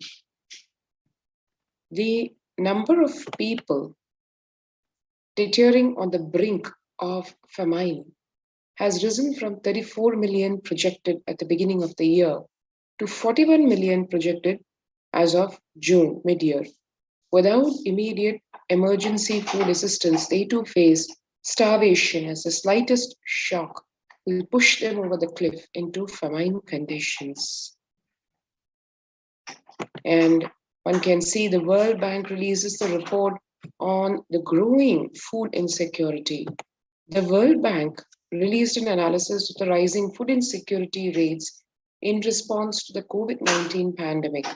The report, which was released in May of 2021, stated that COVID-19 impacts have led to severe and widespread increases in global food insecurity, affecting vulnerable households in almost every country, with impacts expected to continue through 2001 and into 2022. It also states that global food prices increased significantly by 38% since January of 2020. And the World Economic Forum shares these stark statistics where 155 million people are caught up in food crisis of varying severity. 133,000 people in Faso, South Sudan, and Yemen are most at risk. 10 countries account for 2/3 of those facing acute hunger, and the resilience of agri-food systems is being eroded by conflict, insecurity, and environmental trends. And in the face of this very concerning food dimension, food aspect, food insecurity in the COVID-19 pandemic, this is one of the major aspects addressed in the Kailasa's COVID care protection centers across various de facto spiritual embassies of Kailasa. One can register for this COVID care protection center facilities through the link https://kailasa.org/Kailasa care. Let's take a few seconds now to register ourselves if we've not already registered for the COVID care protection center.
And moving on to what really are the fundamental truths about food and what results in food insecurity, how does one protect oneself from the same?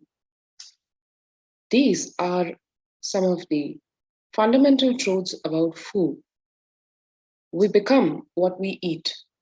What you eat contributes to what you think. What you think contributes to what you cognize. What you cognize contributes to who you are. So what you eat directly affects who you are, and the Supreme Pontiff of Hinduism, HDH Nithyananda Paramashivam, hence makes the statement, you become what you eat. What is in your plate matters because that is going to become you. Violence-based food derived from killing animals and life-negative, chemical-based toxic food both harm the system equally. Organic vegetarian food is not just for health. It gives one an inner space, physical system, and physiological flow to develop the highest psychology. To develop the highest psychology, not only your physical system, even your physiological flow needs to cooperate. Your brain is constructed for all these higher things. When you don't explore the higher things, you're bound to feed the lower things and keep your brain engaged for survival. If you don't explore the higher dimensions of consciousness, you will force yourself into the drugs and try to explore the hallucination, imaginary, illusory dimensions of the universe. Vegetarianism as a lifestyle. The human body is naturally designed for vegetarian food. The inner mechanisms like feeling, thinking, words, everything is designed to function with vegetarian food. It's like having a generator which can handle only 220 volts current, or a UPS which can handle only 220 volts current, but it is given 20,000 volts, what will happen? It will get fused. The food, without anxiety, fear, depression, biomemories, if they are consumed by a person, the energy with which they think, the energy with which they utter words, the energy with which they act, the energy with which they feel, everything will be aligned to the natural source of energy. It will be aligned to nature, which is the inner potential energy. So that brings us to what is the fundamental principle of one of the core pillars of Kailasa's humanitarian services, which is Kailasa's Annalaya, which provide free organic vegetarian sattvic meal for all with the simple intention of eliminating hunger from the face of planet Earth. The developmental, economic, social, and medical impacts of malnutrition and famine have a critical impact on the individual, familial, community, national, ultimately on the global level. With the ongoing COVID-19 pandemic triggering an alarming spike in food insecurity, the United Nations have given warnings of famines of biblical proportions. In 2020 alone, 690 million people were estimated to be pushed into food insecurity. The access and availability to organic food has become of utmost importance. Through Kailasa's Department of Agriculture, the Supreme Pontiff of Hinduism, Jagadguru Mahasanidhanam, His Divine Holiness Bhagavan Nithyananda Paramashivam, has committed to the distribution of free organic food to everyone, not just since the beginning of his public life, but from his very upbringing itself. Kailasa's Annalayas, the food bank, established all across the globe, distributes and serves free, organic, vegetarian food for people of all castes, creeds, religions, race, gender, social standing. And the various 6 Ohms of Kailasa, which provide the humanitarian service of free food, with the principle of we will revive the food supply system of Kailasa before you get hungry, food will be ready. Continuous Annadan, I'm not giving any fantasy, it is already becoming reality. This is what is driving the red Om. And this ultimate service of providing free food started way back in the formative years of the Supreme Pontiff of Hinduism itself, and moving on to right from the inception of his public life in a major way. In 2002, here one can see the early days of Kailasa's spiritual mission, where the Supreme Pontiff of Hinduism is offering Annadan, providing a free organic vegetarian meal on the auspicious occasion of Kartika Deepam in Tiruvannamalai. And moving on to much later, into a decade later almost, in 2013, where with the same intensity, even with, as one can see, a fractured hand, the Supreme Pontiff of Hinduism is engaged in selfless work, day and night, inspiring the peacekeepers of the Sovereign Order of Kailasa to engage in selfless service, leading the nation of Kailasa by example, as one can see. In 2011, the Supreme Pontiff of Hinduism had a multiple compound fracture with the bone literally protruding out of the skin. And in 2013, the 2 steel implants that were fastened in 2011 were removed as the bones had healed completely. And this picture, as one can see, is right after that surgery. And in Jan of 2012, when the state of Puducherry was affected by the devastating Thane cyclone, here one can see glimpses of the relief efforts during the same. People, men, women, children at large, being offered free food by the peacekeepers of Kailasa day and night in a non-stop service. In 2011, the Nithyananda Annalaya inauguration in Tiruvannamalai. In 2005, the Arogya Yoga Health Workshop in Tamil Nadu.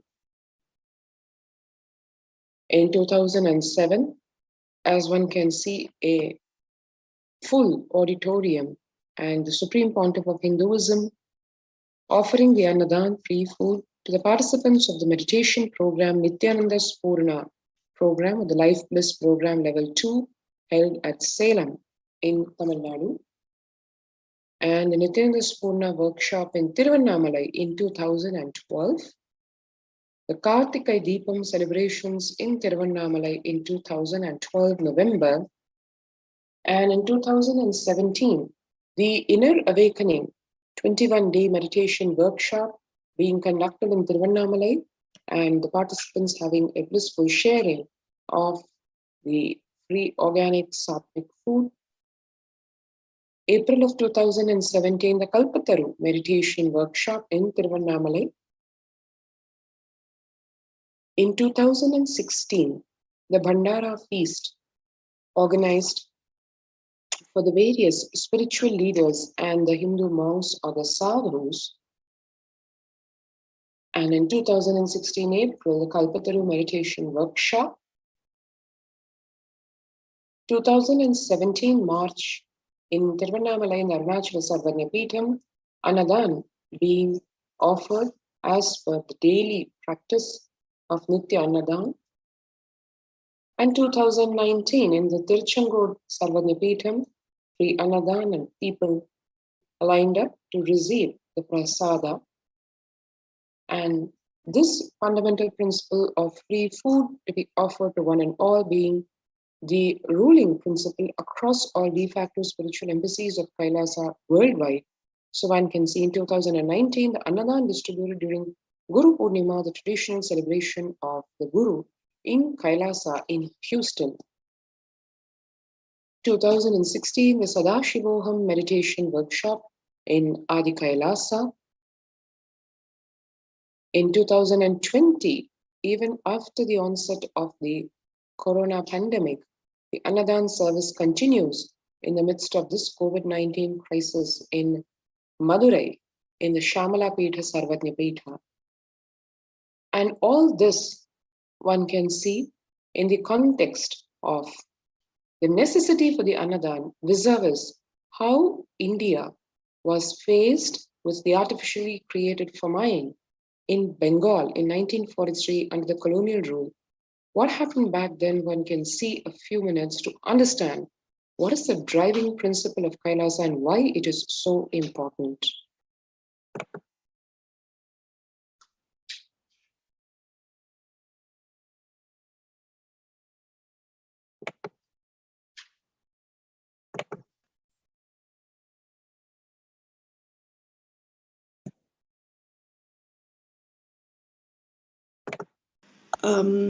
Churchill did several things that greatly aggravated the death toll. India was being used extensively for the war effort. Indian resources, Indian soldiers, and Churchill repeatedly refused to acknowledge the fact that the extent to which India was used could lead to famine. Viceroy to India, Archibald Wavell, called the Bengal famine one of the greatest disasters to have befallen people under British rule, and said the reputational damage was incalculable. During one government discussion about famine relief, Secretary of State for India Leopold Amery recorded Mr. Churchill saying that any aid sent would be insufficient because Indians bred like rabbits. What I found in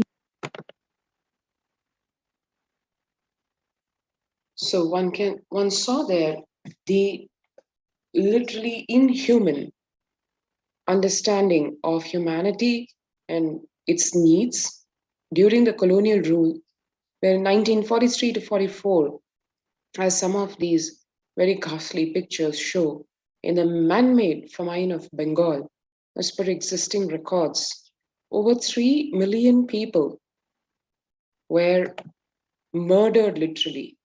The then Prime Minister of the world's biggest empire, controlling 1/3 of the mankind, claimed they could not do anything about the people dying of hunger because supposedly Hindus bred like rabbits and the famine was their fault.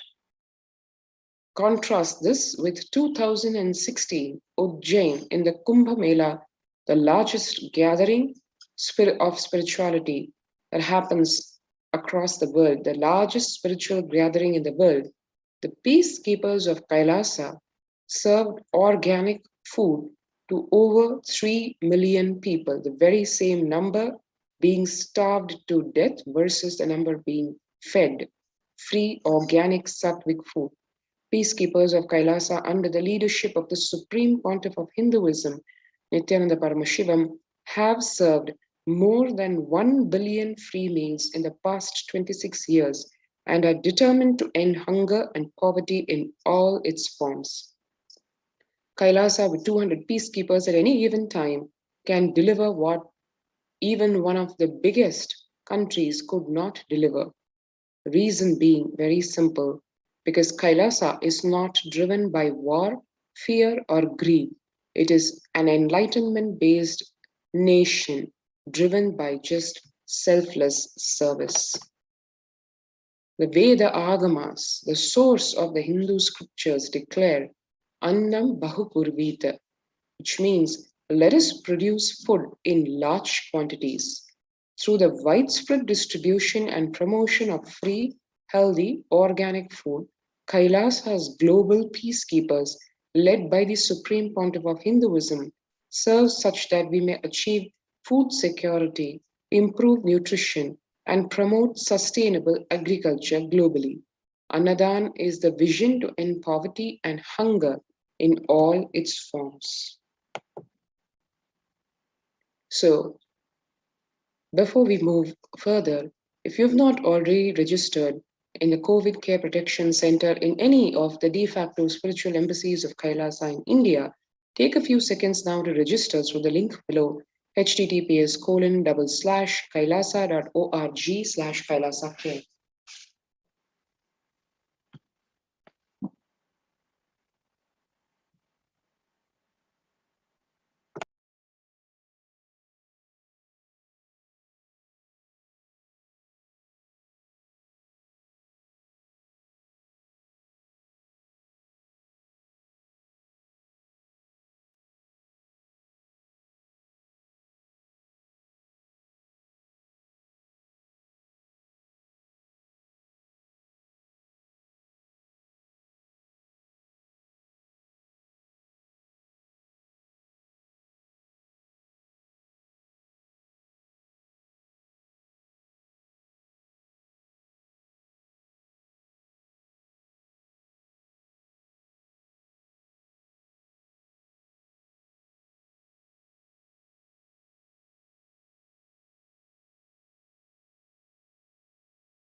And moving on to the revelations of Devi Parashakti to the world.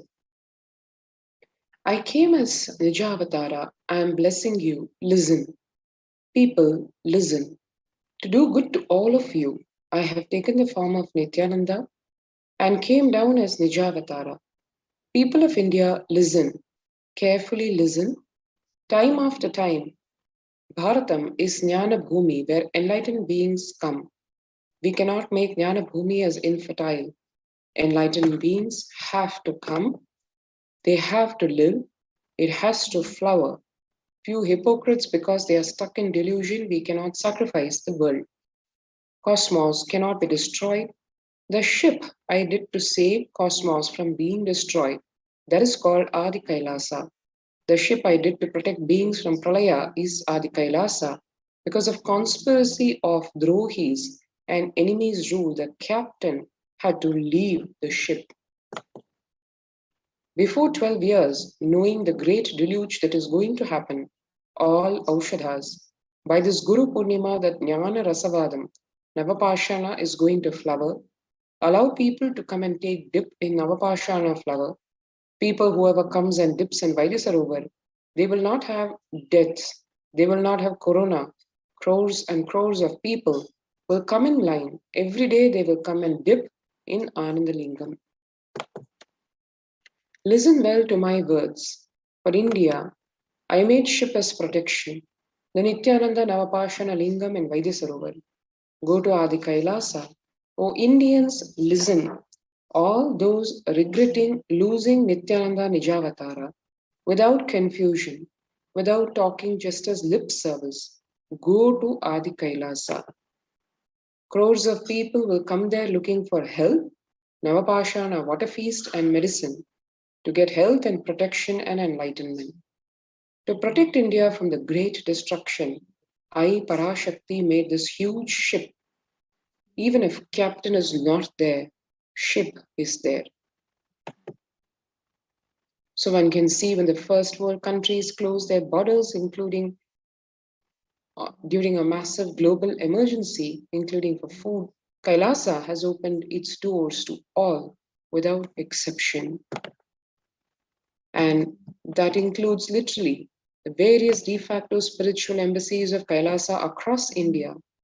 Adi Kailasa in Bidadi, Bangalore, Salem Adinam in Tamil Nadu, Tiruvannamalai Adinam in Tamil Nadu, Rajapalayam Adinam in Tamil Nadu, Puduvai Adinam in Puducherry, Pattanam Adinam in Tamil Nadu, Siragapadi Adinam in Tamil Nadu, Sripuram Adinam in Hyderabad, Madurai Adinam in Tamil Nadu, Avatipalayam Adinam in Tamil Nadu, Hosur Adinam in Tamil Nadu, Baroda Adinam in Gujarat. And as Kailasa rushes to aid India, as India finds itself on the verge of the COVID-19 third wave, multiple free COVID care centers opened across India. Various humanitarian services offered during the pandemic, and Kailasa's de facto spiritual embassies across India. Spiritual services offered during the pandemic, and the cosmic revelations on the global pandemic to support one and all to come through this COVID-19 pandemic.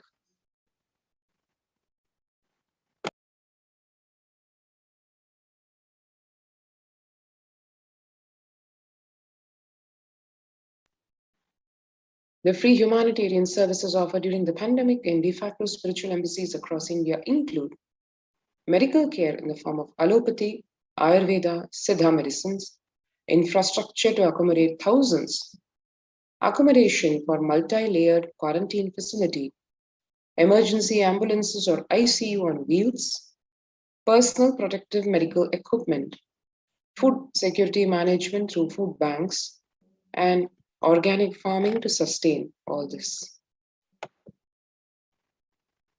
And once again, if you've not already registered for the COVID Care Protection Centers, do register now through the link below kailasa.org/Kailasa Care.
there are some great spiritual sciences unique to Hinduism.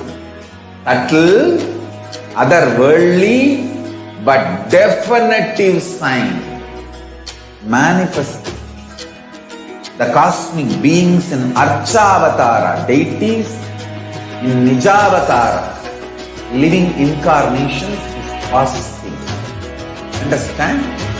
Kriya Pada of Vedas and Agamas elaborately explain the whole science of making the cosmic beings manifest in Archavatara, deities and Nijavatara, living incarnations, both. During the BHAVASAMADHI darshan, literally those cosmic beings manifest through this body. Just like how they manifest in Archavatara, deity, they manifest in Nijavatara, Pratyakshavatara, and give you all the boons you ask, bless you. You see, each God is an independent intelligence to lead you to enlightenment. Each God is a bridge for you to achieve the Shivatva, the ultimate Shiva consciousness. Krishna is the bridge for you to achieve the Krishna consciousness. But the Shiva consciousness, Krishna consciousness, all consciousness is one and the same.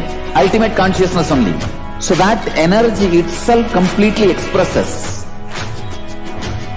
Just like Radhika, when I see my own sweetness in the mirror, I become eager to taste it. I find that the only way to relish this sweetness is through the constitution of Sri Radhika. BHAVASAMADHI darshan is a window to the infinite expanse of consciousness, allowing us to glimpse the formless in a way that we can understand. It cleanses the karmas of lifetimes. It awakens our biomemory to the space of Paramashiva, the ultimate consciousness, and creates a deep and lasting transformation in us.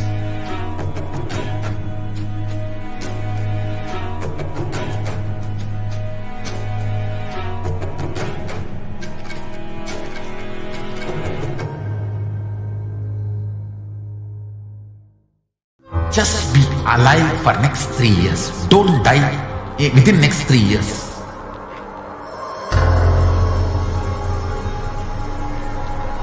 Just don't die within next 3 years. Be alive. Somehow be alive. I'm working sincerely. I will reach you somehow.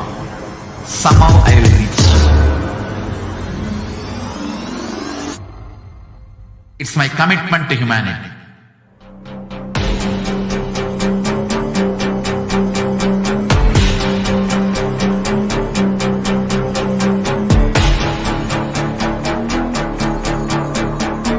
Just don't die within next 3 years. I will reach you wherever you are, whichever corner of the world you may be. I will reach you with enlightenment. You manifesting the space, state, powers, being Paramashivoham. It is possible, and it is possible for you.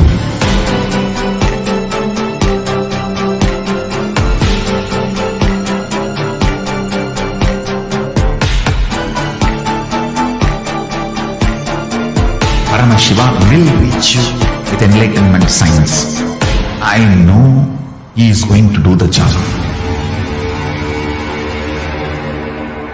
Just be alive for next 3 years. Nothing else.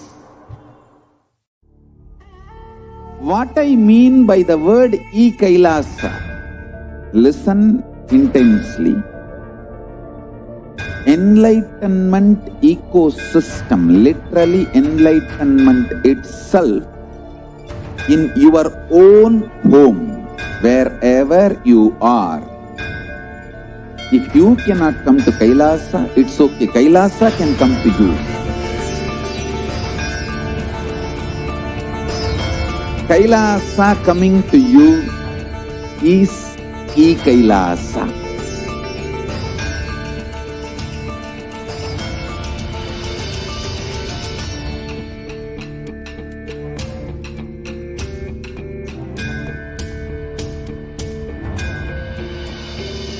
I will revive Hinduism.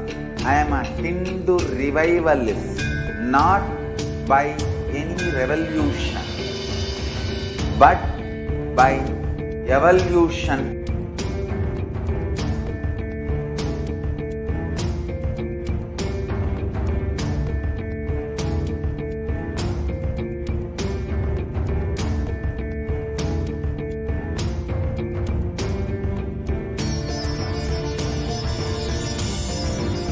And setting model community.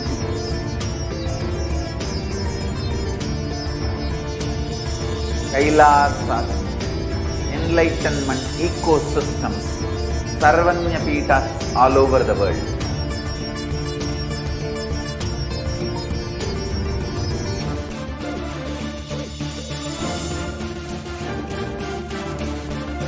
All powerful cognition, knowledge, only when you live, power manifestation and possibilities manifestation happens.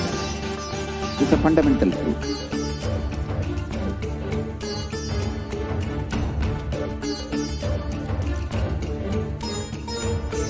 Hinduism cannot live exclusively as one sampradaya. No. All sampradayas of Hinduism is an ecosystem.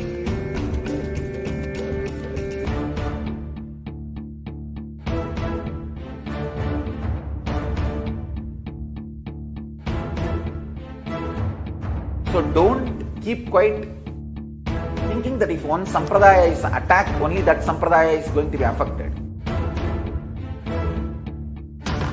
All of us are ecosystems.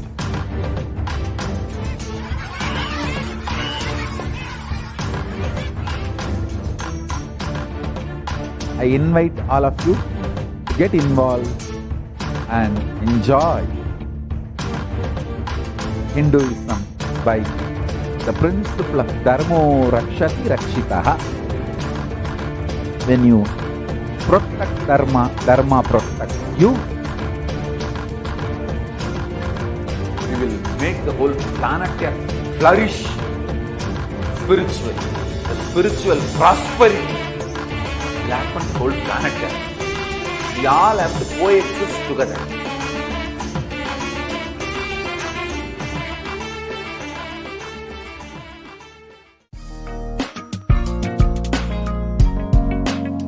We get you health. We get you ability to build beautiful relationships in your life. We get you direct spiritual support, and we make sure you become wealthy.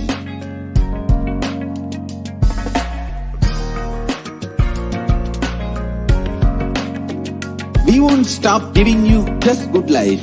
We will literally not stop till you live enlightened life.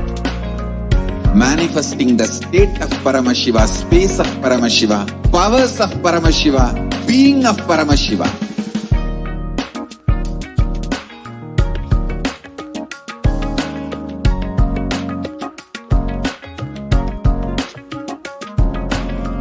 Whole world should become Kailasians. I want the whole world to know Hindus have something great to contribute to the world.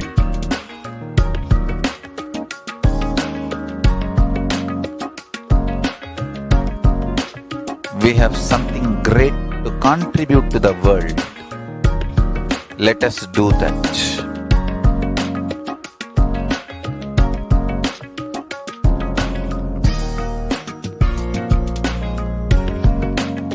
Kailasa is proper customized spiritual service helping you to identify your root patterns of suffering. We have perfected the science of helping every individual from every cultural, religious, nationality background.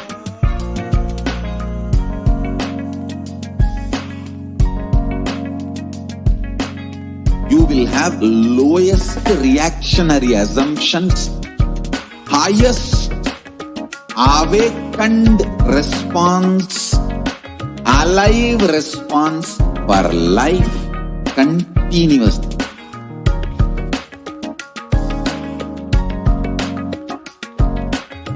Kailasa is enlightenment ecosystem, literally enlightenment itself in your own home, wherever you are. Proper customized spiritual service helping you to complete with your life negativity.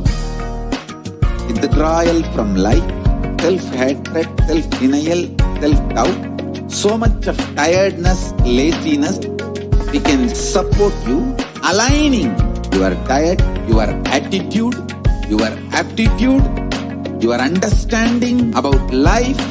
We can help you with everything.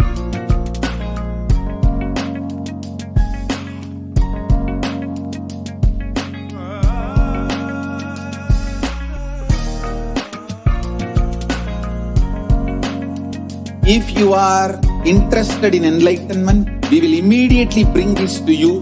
If you are not interested, we will explain the whole science, inspire you.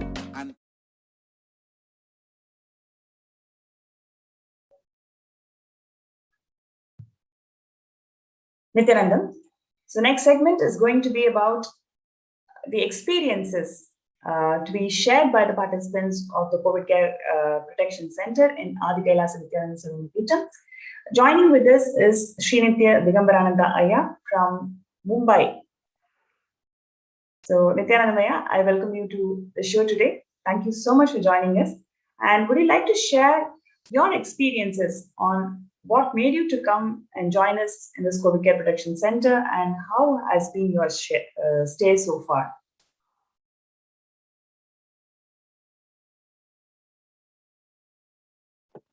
Request you to unmute, please.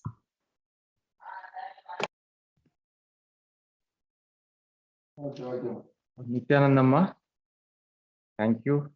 I am very fortunate to be here in the sacred land of Adi Kailash. The land itself blessed by Paramashiva. Just to be here is a great opportunity and a great fortune.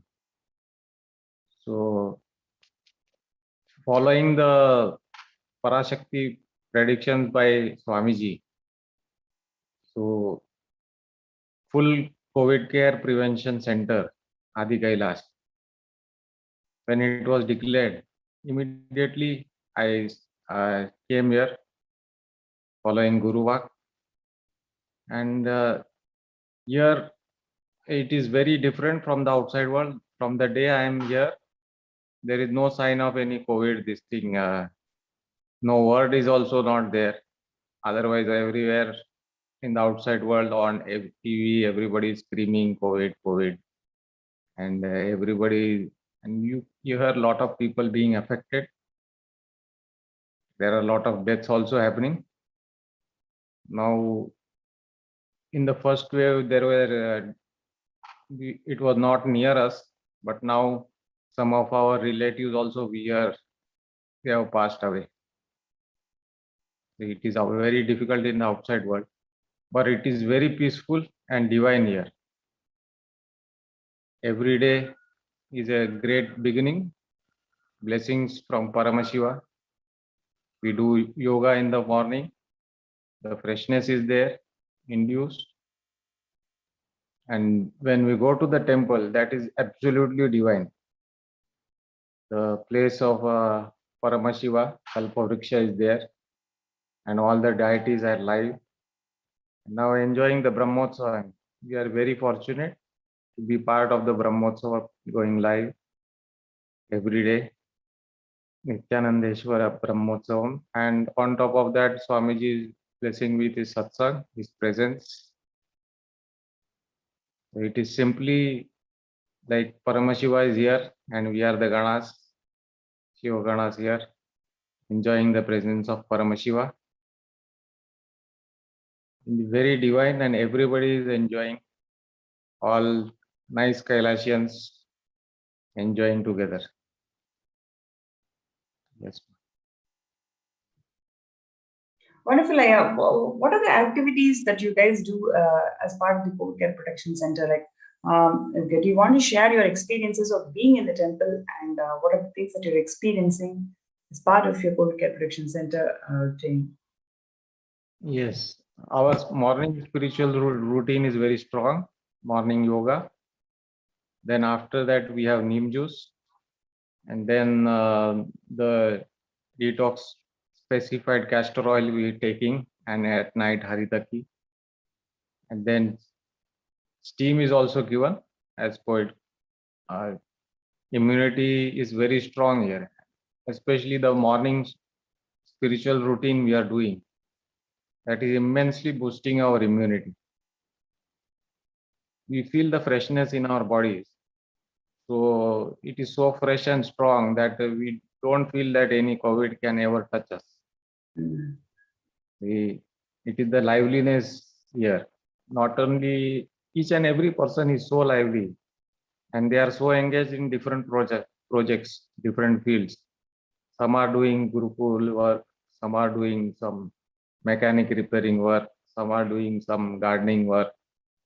In all these activities, they are so busy and live. At COVID, that the strength and immunity which is freshness induced, we don't find any distance or any happening that COVID can ever touch us. That is not in the minds at all. It is completely lost. Great, great. I wanted to ask you, yeah, you're from Mumbai, and from whatever we have seen in the reports in newspapers, social media, or even from people, we've heard quite a lot in terms of impact due to COVID, specifically in the metro of Mumbai, given the dense population. Wanted to ask you, what has been your on the ground experience in terms of how things are in Mumbai, in Maharashtra, in this COVID-19 pandemic? Yes, ma. It is very difficult actually. Though the numbers that since the government has taken out the lockdown, I think they are forced to give proper numbers. So they are not giving the actual numbers, I feel. Because lot of deaths are happening still. And the reported ones, I don't think they match. On the ground, it is actually poor. And though because of the TV reports, everybody has been outgoing now, that they are going and roaming freely. But I think it will spread more because of that. Since August, it is predicted, I think everybody has lowered their guard because of the media reports and government figures. But actually, it is going to be very, very difficult actually after this. Already, there are many people affected. I am hearing someone has, this one has died, that one has died, some relatives, friends. Deaths are happening.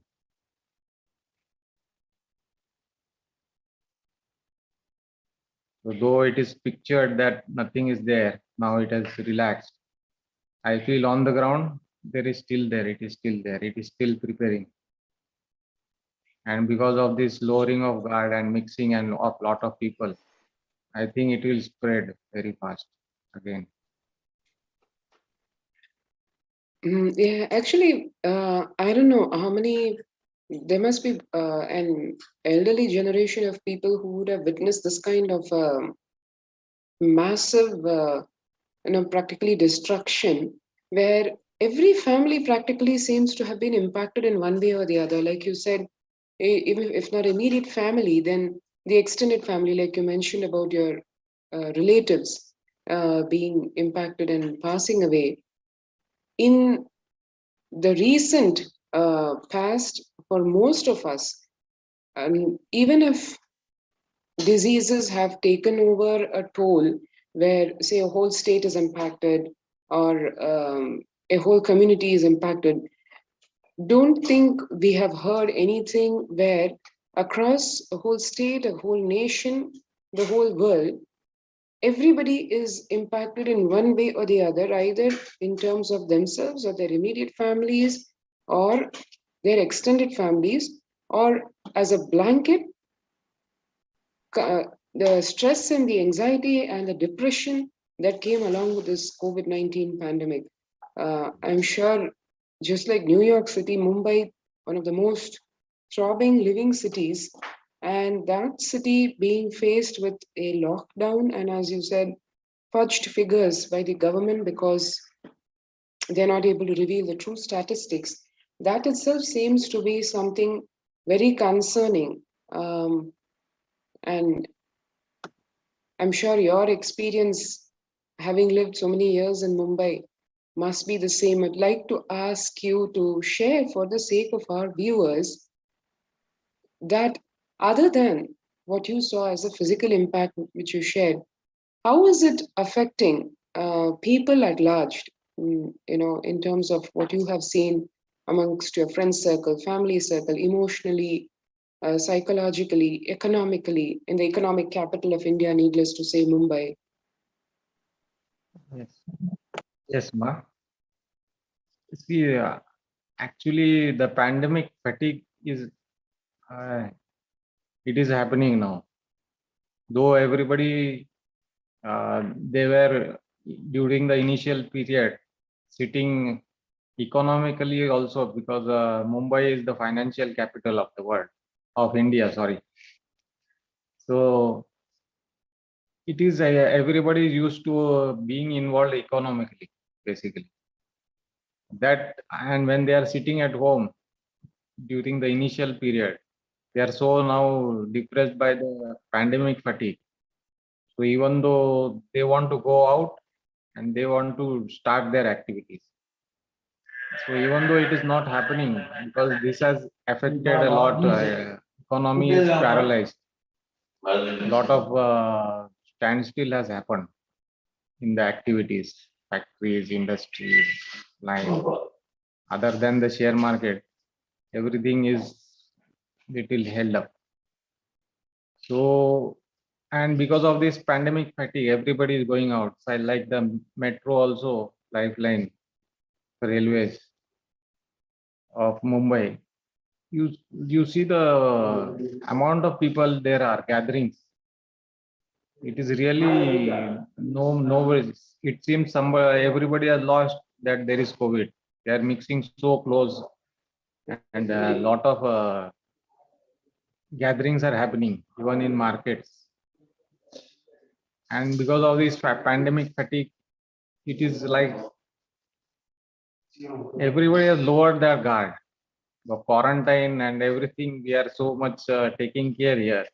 The other places, it is really no quarantine, and if anything happens, if anybody is affected, it is very easy to, it will be spread very fast, because gatherings are there, and people are also trying to start their businesses, start their shops, their workshops, their industries, some way or other to earn. Because of that pandemic fatigue, they want to get things rolling.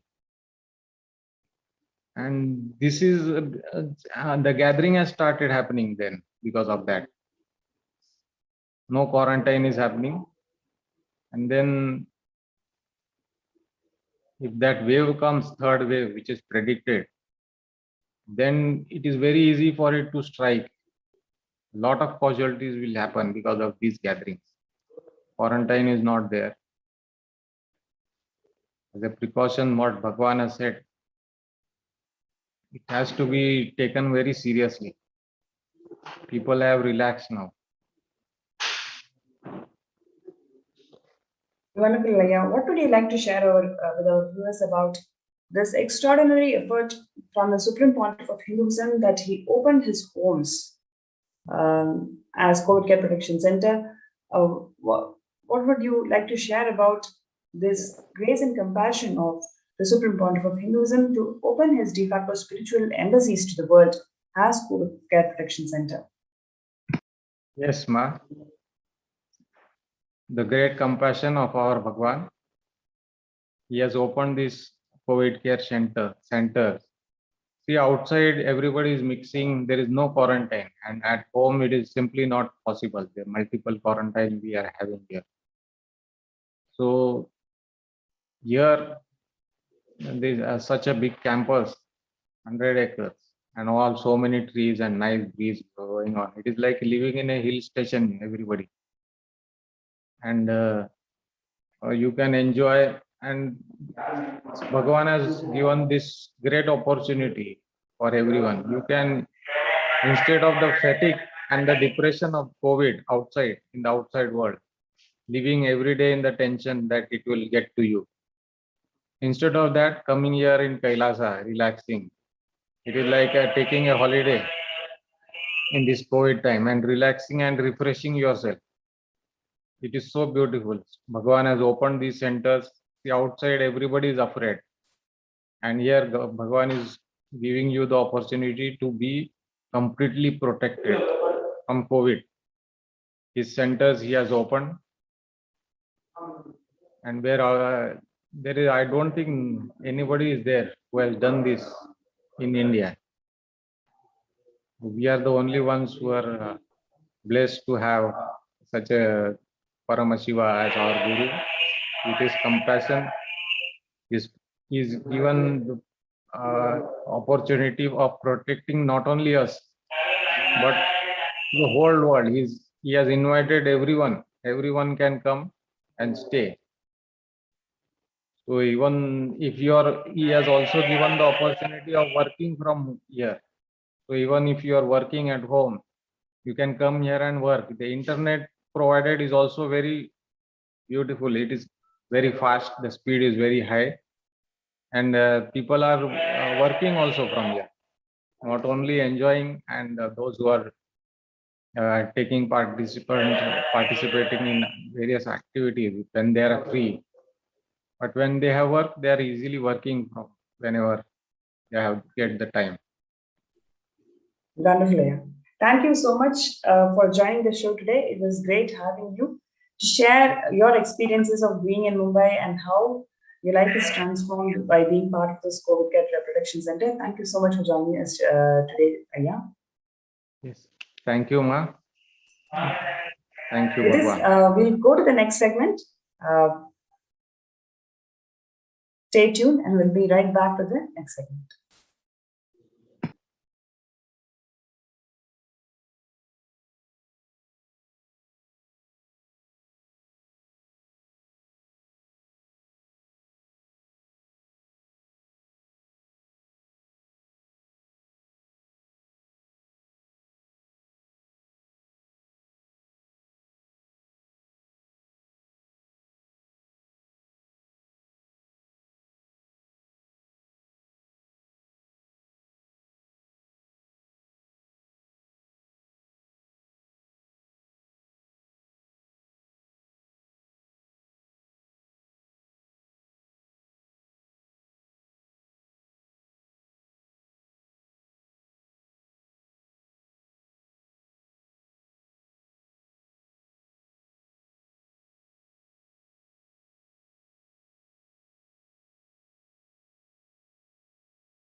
Spiritual sciences unique to Hinduism. Subtle, otherworldly, but definitive sign. Manifesting the cosmic beings in Archavatara, deities in Nijavatara, living incarnations is possible. Understand? Kriya Pada of Vedas and Agamas elaborately explain explain the whole science of making the cosmic beings manifest in Archavatara deities and Nijavatara living incarnation, both. During the BHAVASAMADHI darshan, literally those cosmic beings manifest through his body. Just like how they manifest in Archavatara deity, they manifest in Nijavatara, Pratyakshavatara, and give you all the boons you ask, bless you. You see, each God is an independent intelligence to lead you to enlightenment. Each God is a bridge for you to achieve the Shivatva, the ultimate Shiva consciousness. Krishna is the bridge for you to achieve the Krishna consciousness. But Shiva consciousness, Krishna consciousness, all consciousness is one and the same. Ultimate consciousness only. So that energy itself completely expresses. Just like Radhika, when I see my own sweetness in the mirror, I become eager to taste it. I find that the only way to relish this sweetness is through the constitution of Sri Radhika. BHAVASAMADHI darshan is a window to the infinite expanse of consciousness, allowing us to glimpse the formless in a way that we can understand. It cleanses the karmas of lifetimes. It awakens our biomemory to the space of Paramashiva, the ultimate consciousness, and creates a deep and lasting transformation in us.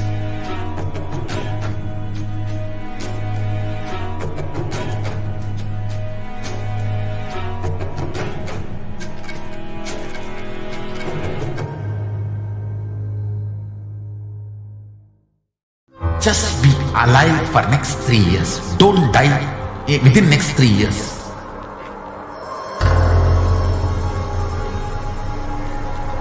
Just don't die within next 3 years. Be alive. Somehow be alive. I'm working sincerely.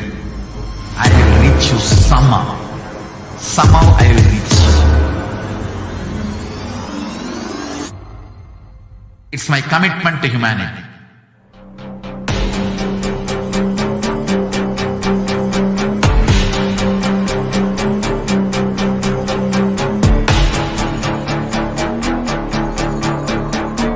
Just don't die within next 3 years.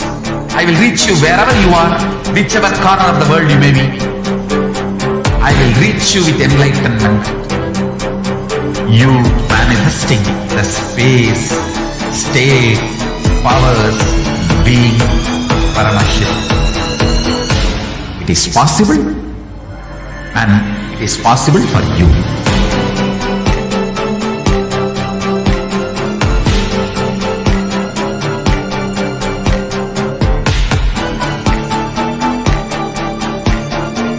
Paramashiva will reach you with enlightenment science.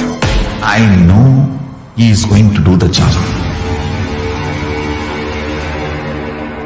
Just be alive for next 3 years. Nothing else. What I mean by the word Kailasa, listen intensely. Enlightenment ecosystem, literally enlightenment itself, in your own home, wherever you are. If you cannot come to Kailasa, it's okay. Kailasa can come to you. Kailasa coming to you is Kailasa.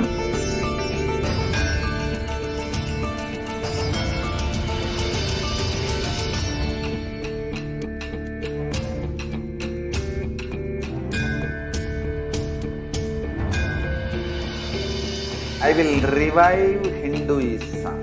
I am a Hindu revivalist, not by any revolution, but by evolution.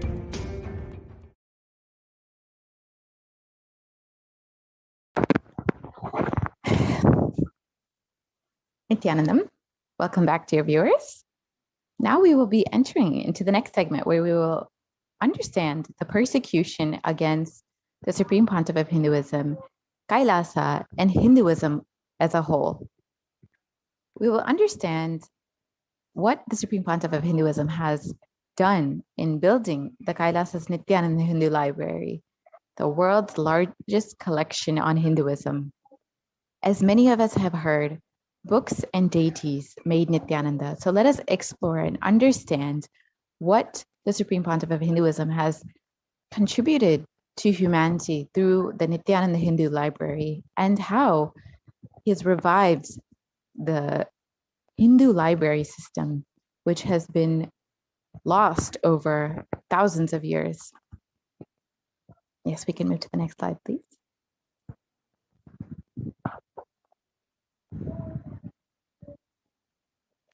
So here's the Shastra Pramana for the Avatar Leela Amrita from Srimad Bhagavatam. And the translation goes, that is which is sweet to hear, that which when heard immediately raises one to the high conscious state, that which takes us to another level just by remembering, that which gives deep pleasure not only to the listener, but also to the person who narrates it. Oh Lord, may I narrate your story.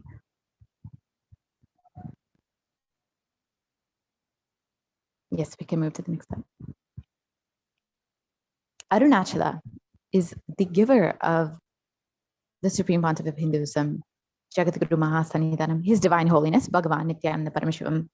The Arunachala Purana is the epic history of Arunachala, revealed that at that point in time, Lord Shiva made a promise that he will always be available in Arunachala or Tiruvannamalai in three forms: as the hill, Arunachala; as the Jyotirlingam, the Arunachaleshwara Shivalingam in the temple; and in the form of living incarnations in this holy town of Tiruvannamalai.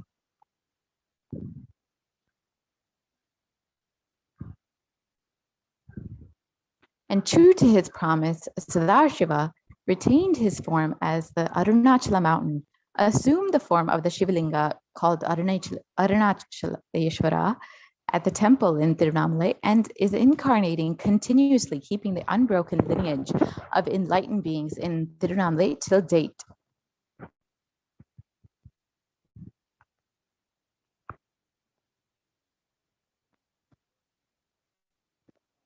And Paramashiva has promised the distance protection. And in this Pramana, it translates, O Brahma and Vishnu, since I have graced both of you and given boons to both of you in this sacred energy field, let the land for a radius of 3 yojanas around the sacred energy field be pure and sacred. Let this hill of red fire turn into a small form of a hill. This sacred energy field that bestows the liberation with supreme bliss without any hindrance will be called Arunapuri.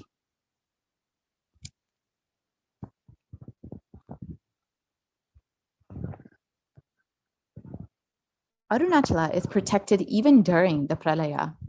The Devas and the Devendra who were in suffering remembered me. I removed their suffering. Hence, I will remove the suffering of birth of whoever remembers the sthala, the sacred energy field. This hill and this sacred energy field will have the features of not getting destroyed even during the time of Pralaya, the deluge. It will lead to the moving and unmoving beings that are there within the periphery of the wind that has touched this hill to liberation. And this is the Purana, the Pramana for how even during Pralaya, Arunachala is protected. And this is from Skanda Purana.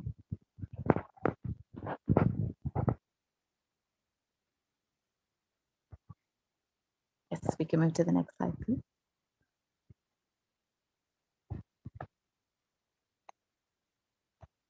And here's the request to Arunagiri to become the linga.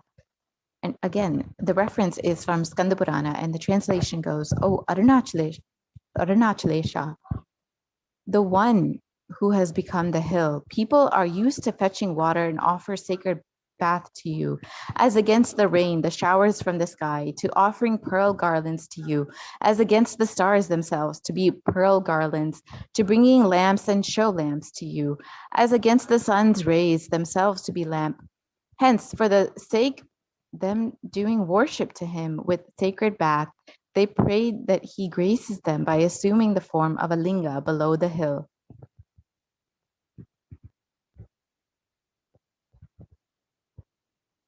Since this hill is the medicine to remove birth and death, this hill is called medicine. This hill is red in color. This hill is called Arunagiri.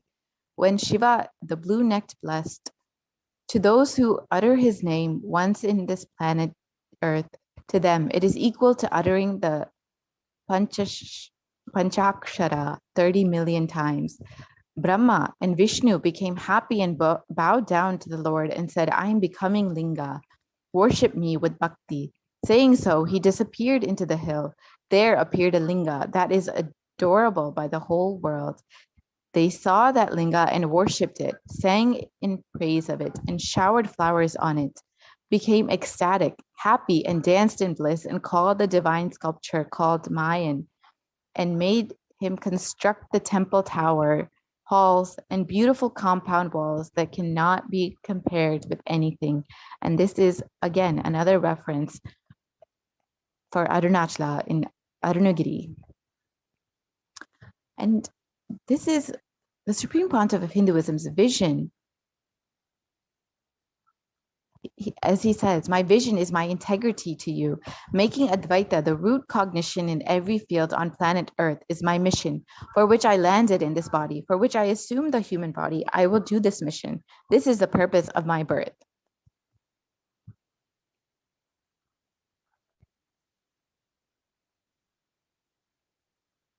Before landing, I saw very clearly the need of planet Earth that I need to pack. I saw very clearly that it is love and consciousness, nothing else.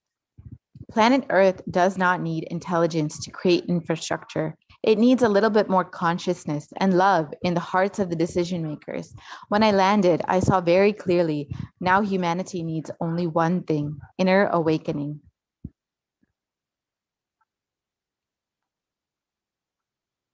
With the authority that I am an incarnation who landed on the planet Earth to give this science, this great science to all of you, I give you all the ultimate secret. Just relax. I will take care. And this is the promise of Swamiji, the Supreme Pontiff of Hinduism, to humanity. So what is the Grantha Samadhi? Grantha Samadhi is the most important of all samadhis, which has kept Hinduism alive. All scriptural books, palm leaf documents, which are kept in one room and maintained, is a Grantha Samadhi. The Grantha Samadhi means energy center of spiritual books. So what is the need of an incarnation for decoding scriptures? According to the Supreme Pontiff of Hinduism, speaking on Arunagiri Yogeshwara, his guru, he explains his classes when he teaches, if he talks 10 words, at least 10 terabyte material will be downloaded. Understand, if he talks 10 words to me, 10 terabytes of material will be downloaded into my brain. O humanity, I have the science revealed by Paramashiva. Only an incarnation can decode and make it user-friendly. Others, at best, can give you a translation. So this is the need for an incarnation to decode the scriptures. And these are in the words of the Supreme Pontiff of Hinduism himself. And the immediate need of 100 million scriptures. The Grantha Samadhi is absolutely essential for keeping Hinduism alive. When the avatar happens, the Grantha Samadhi is needed as the avatar is ready to revive to them.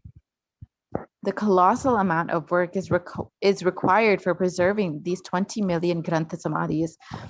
Apart from this, rest of the 80 million also need to be downloaded.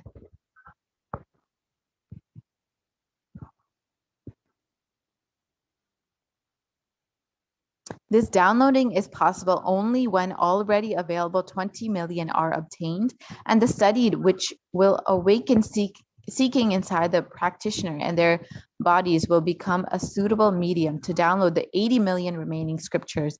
This revival needs to be done on an emergency basis, while the Supreme Pontiff of Hinduism, Nithyananda Paramashivam, is still in the physical body.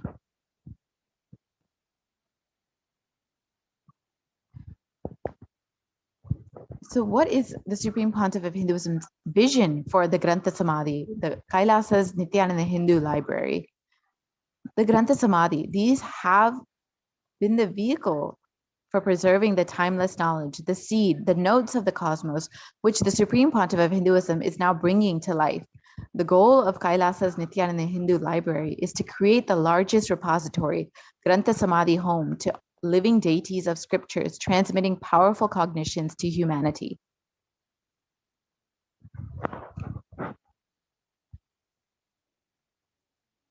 So let us look at what has happened over the last 3,000 years and what Hindus have suffered during the Hindu Holocaust. Over 3,000 years of destruction by combined attack of millions of invaders, and only 200 years for a revival by the incarnation, even after the Supreme Pontiff of Hinduism is stretching his lifespan to 200 years. We have just 7% of the total time of destruction for revival.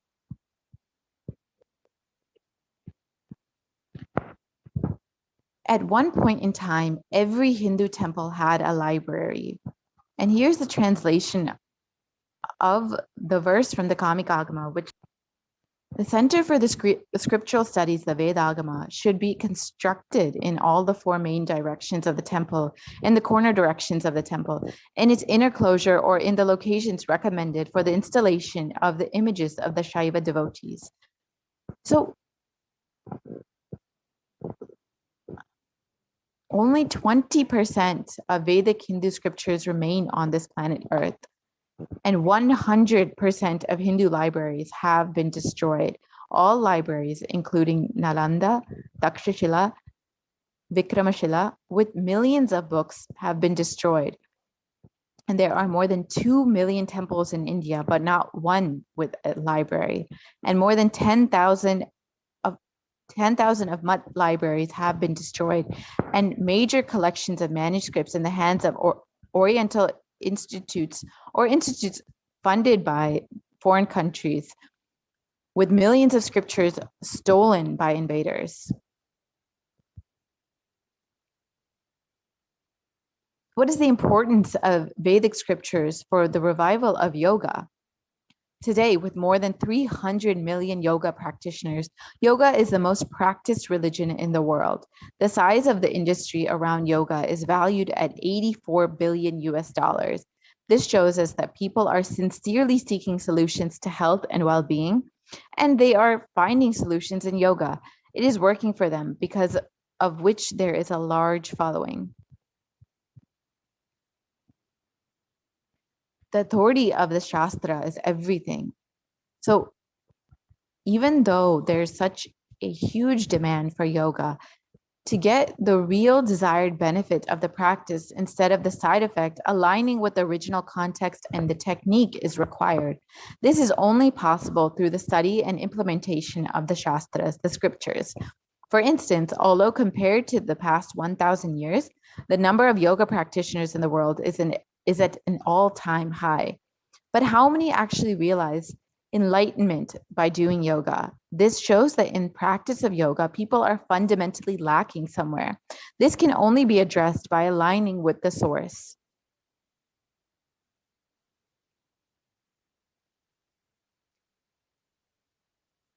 Let us understand the revelations of the Prathama Vinyasa Krama.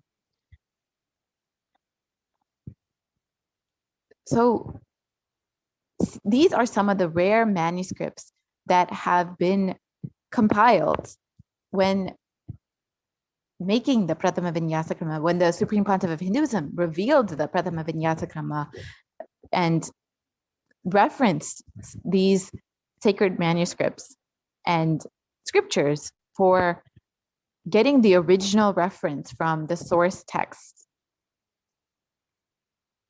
So these include Shiva Samhita, and many more. So here are some other sacred scriptures and rare manuscripts that the Supreme Pontiff of Hinduism has been sharing with humanity, which includes the Bhaga Shastra, which is the science of cooking, and the Vijnana Bhairava Tantra, which is the science of unclutching, the Mrigendra Agama, which is the science of cosmology, and the Sarvajnota Agama, which is the science of Shashtanga Yoga.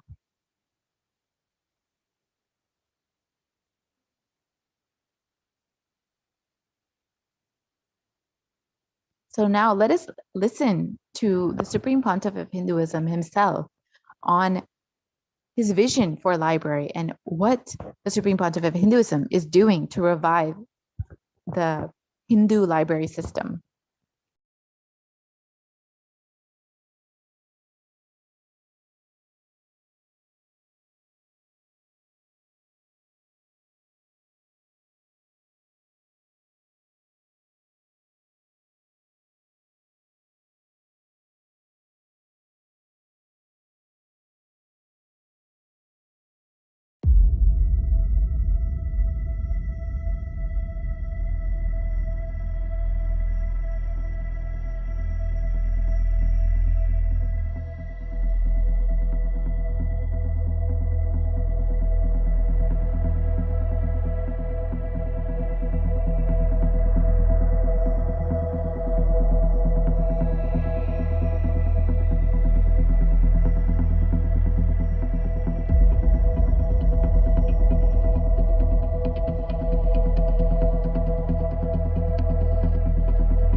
One great thing in the modern day, information age, internet age, human beings can't be manipulated anymore by a small gang of people, by keeping the mass media cult under them. No, world cannot be controlled anymore by mass media cult or entertainment industry cult. And world cannot be controlled anymore by missionary militants and militant missionaries. The next generation, the modern day youth has started questioning the utility value of everything. And I tell you, Hindu tradition is the best designed, developed tradition just to contribute. Hindu knowledge is amazingly contributing. I can very boldly tell you with all joy and pride, Hindu scriptures are the most unadulterated, as maintained, as purely as it was uttered, revealed in the beginning. The Vedas are as it is From the time Paramashiva breathed it to Parashakti to Vishnu, Vishnu to Brahma and the Guru Parampara. Narayanam Batma Bhavam Vasishtam Shaktinja Tatputra Parasharanja Yasam Sugam Gauda Padam Mahantam Govinda Yogindra Matasya Sishyam Sri Shankaracharya Matasya Vatman Padanja Asta Malaganja Sishyam Tamtroda Ganmar Tigakaramanya. The whole Guru Parampara, unadulterated, I tell you. History, geography, astrology, astronomy, cosmology, physics, chemistry, biology, medicine, mysticism, religion, economy, in every field, administration, social justice, law and order, in every field, the field of education itself, spirituality, superconsciousness, power manifest in every level.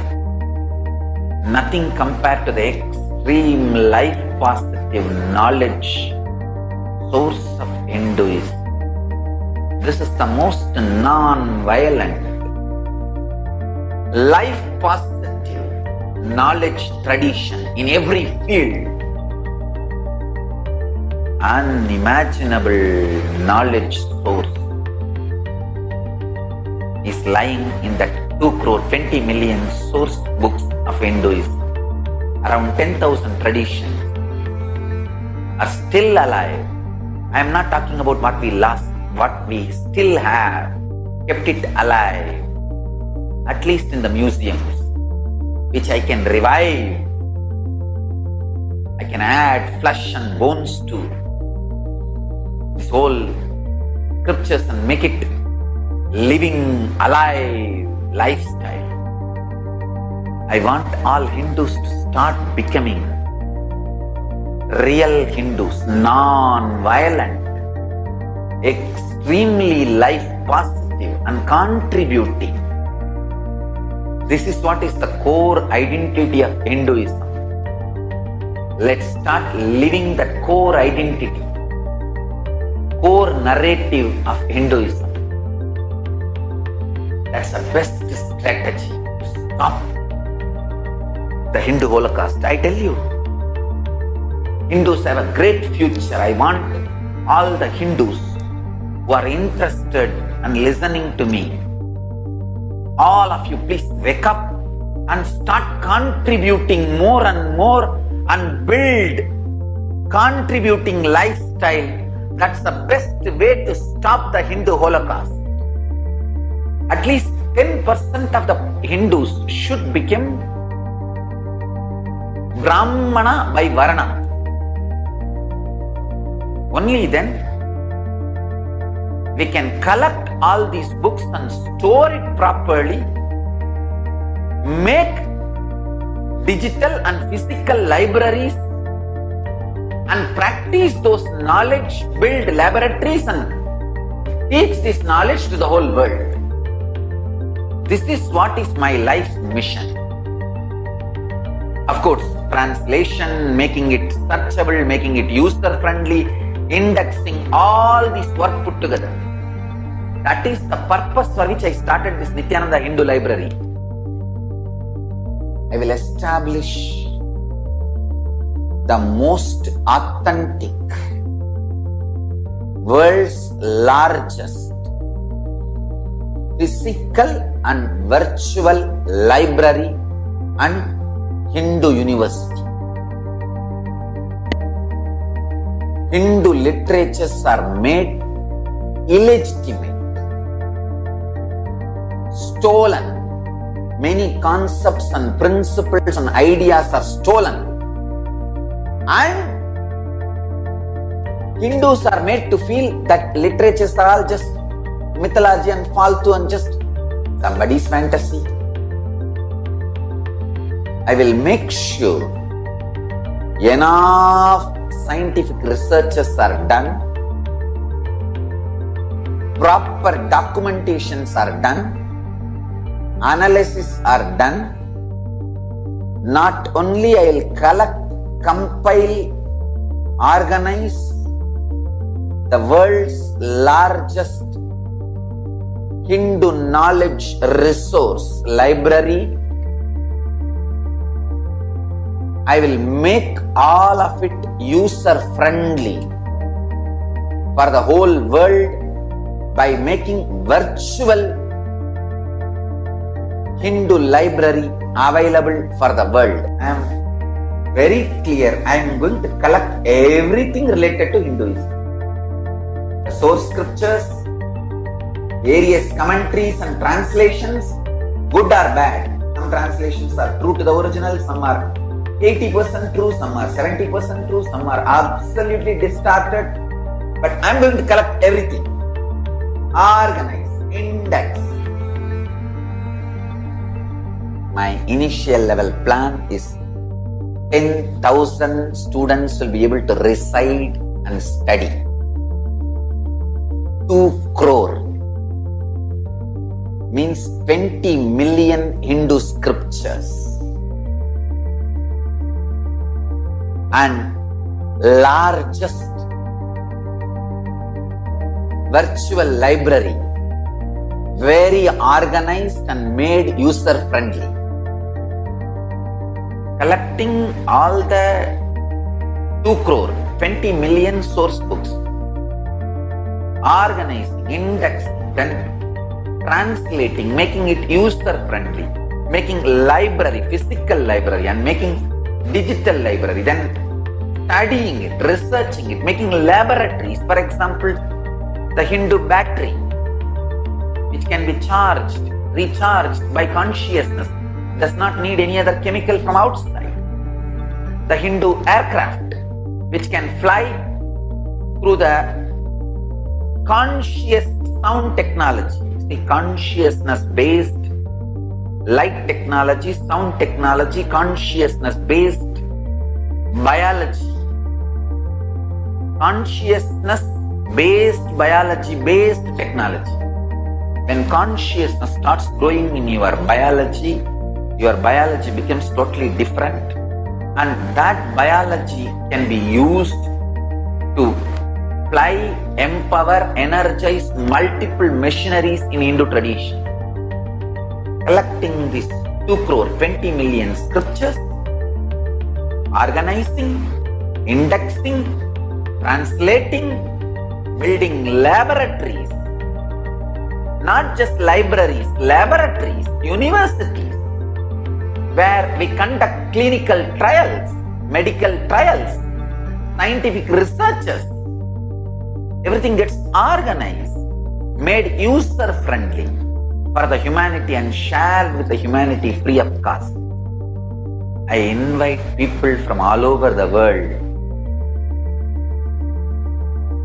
to share your time, treasure, talent. I invite all the practicing Hindus, living, practicing Hindus and Hindu sympathizers, 200 crore, 2 billion population. At least 10% of you, 2 crore, please come and become Brahmanas by Varna. Let's take up this project of reviving Hindu knowledge, contributing Hindu knowledge.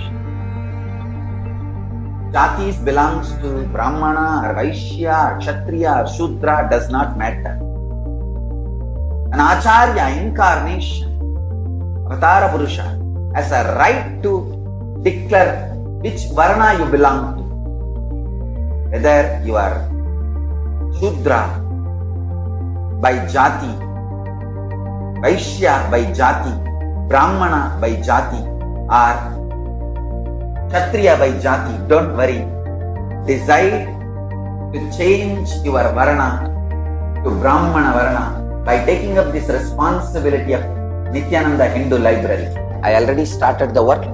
Last 20 years I am doing work in this line. It is time. In next few years you will see the fruit. this revival of Kailasa, Nithyananda Hindu Library, it starts. It can never end.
Yes, we can move to the next slide, please.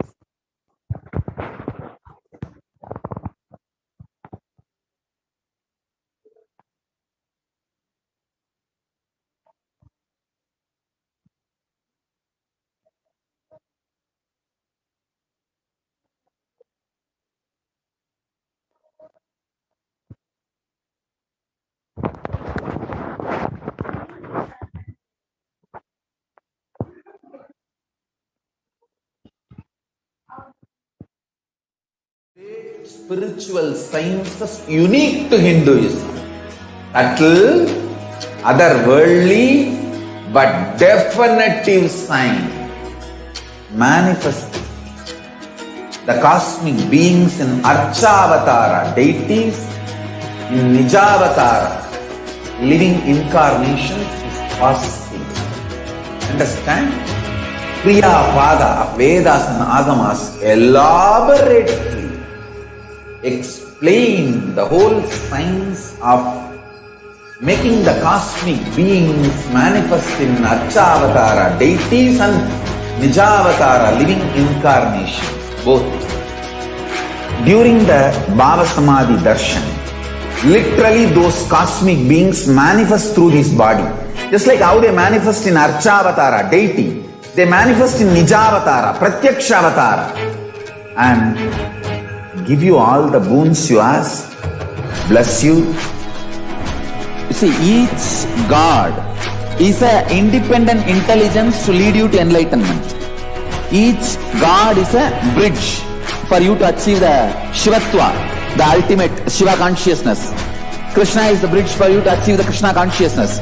But the Shiva consciousness, Krishna consciousness, all consciousness is one and the same. Ultimate consciousness only. So that energy itself completely expresses. Just like Radhika, when I see my own sweetness in the mirror, I become eager to taste it. I find that the only way to relish the sweetness is through the constitution of Sri Radhika.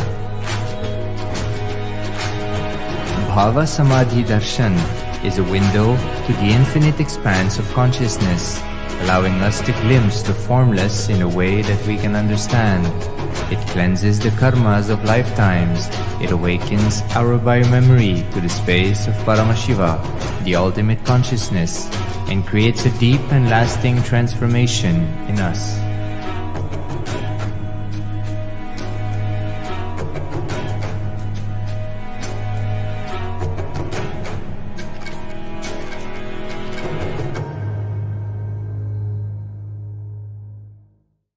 Just be alive for next 3 years. Don't die within next 3 years.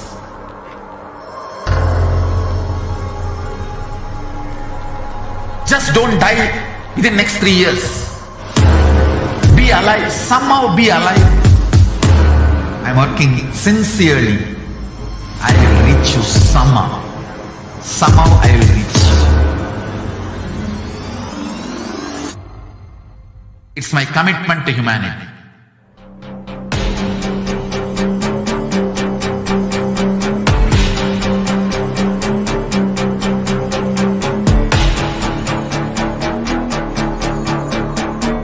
Just don't die within the next 3 years. I will reach you wherever you are, whichever corner of the world you may be. I will reach you with enlightenment. You manifesting the space, state, powers, being Paramashivoham. It is possible, and it is possible for you.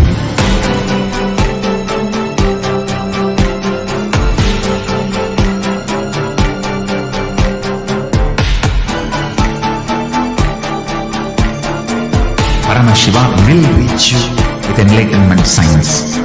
I know he is going to do the job. Just be alive for next 3 years. Nothing else. What I mean by the word Kailasa, listen intensely. Enlightenment ecosystem, literally enlightenment itself, in your own home, wherever you are. If you cannot come to Kailasa, it's okay. Kailasa can come to you.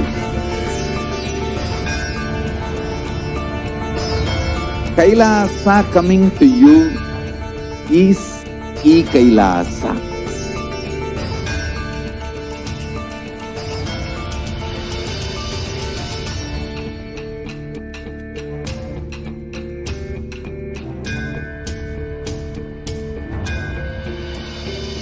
I will revive Hinduism.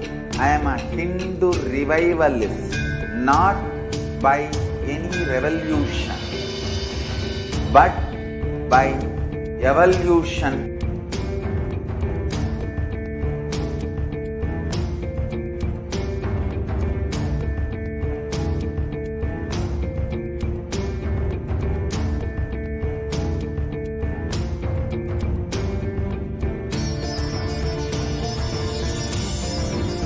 And setting model community.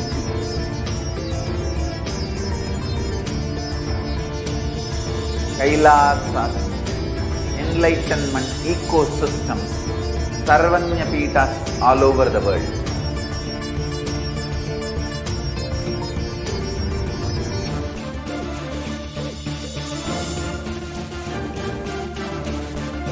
All powerful cognition, knowledge, only when you live, power manifestation and possibilities manifestation happens.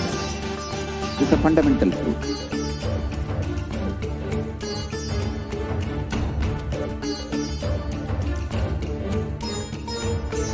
Hinduism cannot live exclusively as one sampradaya. No. All sampradayas of Hinduism is an ecosystem.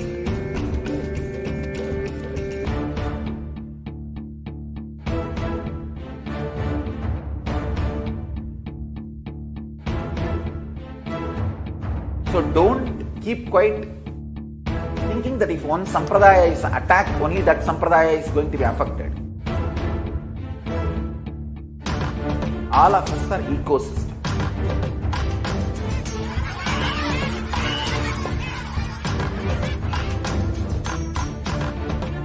I invite all of you to get involved and enjoy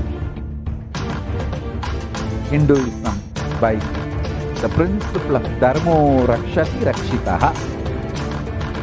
When you protect Dharma, Dharma protects you. We will make the whole planet flourish spiritually. The spiritual prosperity will happen to the whole planet. We all have to coexist together.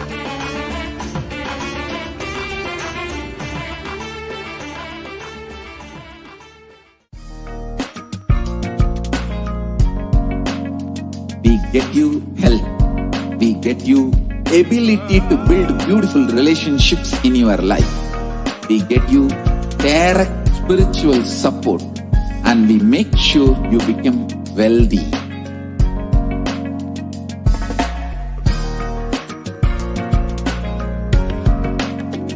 We won't stop giving you just good life. We will literally not stop till you live enlightened life. Manifesting the state of Paramashiva, space of Paramashiva, powers of Paramashiva, being of Paramashiva.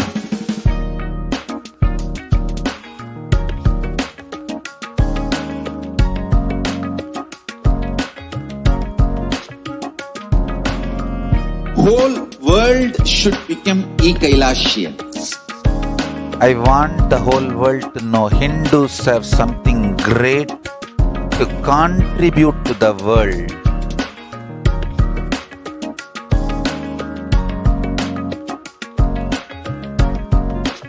We have something great to contribute to the world. Let us do that.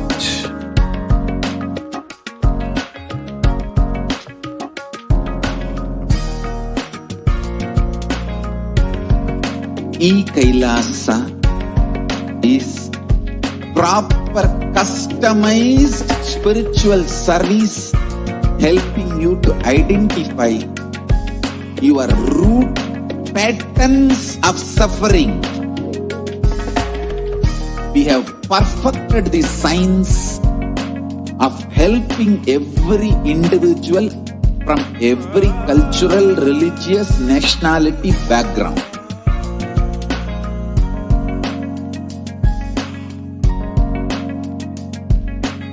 You will have lowest reactionary assumptions, highest awakened response, alive response for life continuously.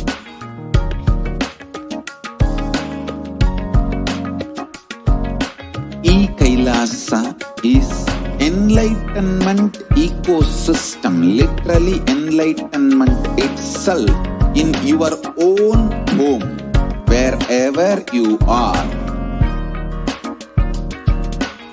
Proper customized spiritual service helping you to complete with your life negativity. Withdrawal from life, self-hatred, self-denial, self-doubt, so much of tiredness, laziness. We can support you aligning your diet, your attitude, your aptitude, your understanding about life. We can help you with everything.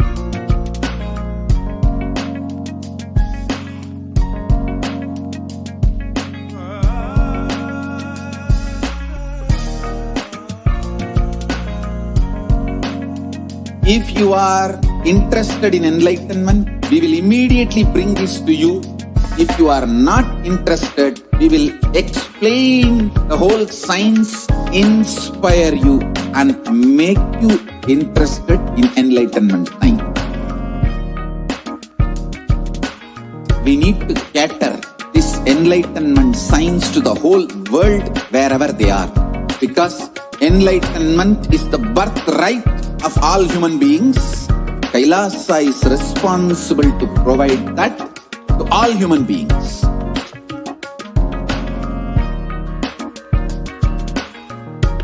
Kailasa is the totality of the knowledge I received from my gurus and practice manifested in my life, perfected by teaching millions of people from all cultures, time zones, backgrounds, genders, nationality, race, from every creed.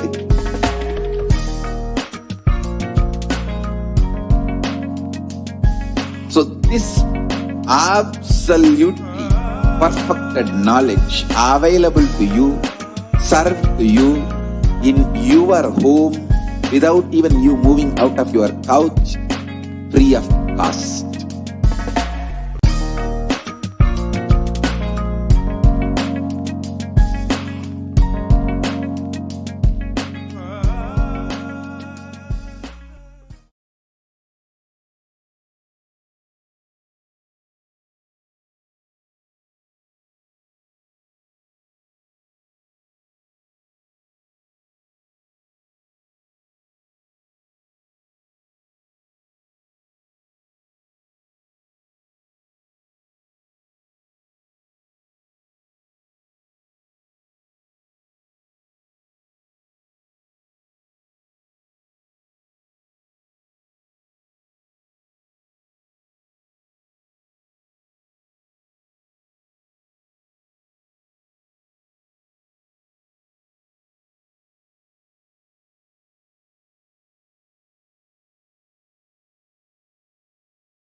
with your eyes closed is meditation.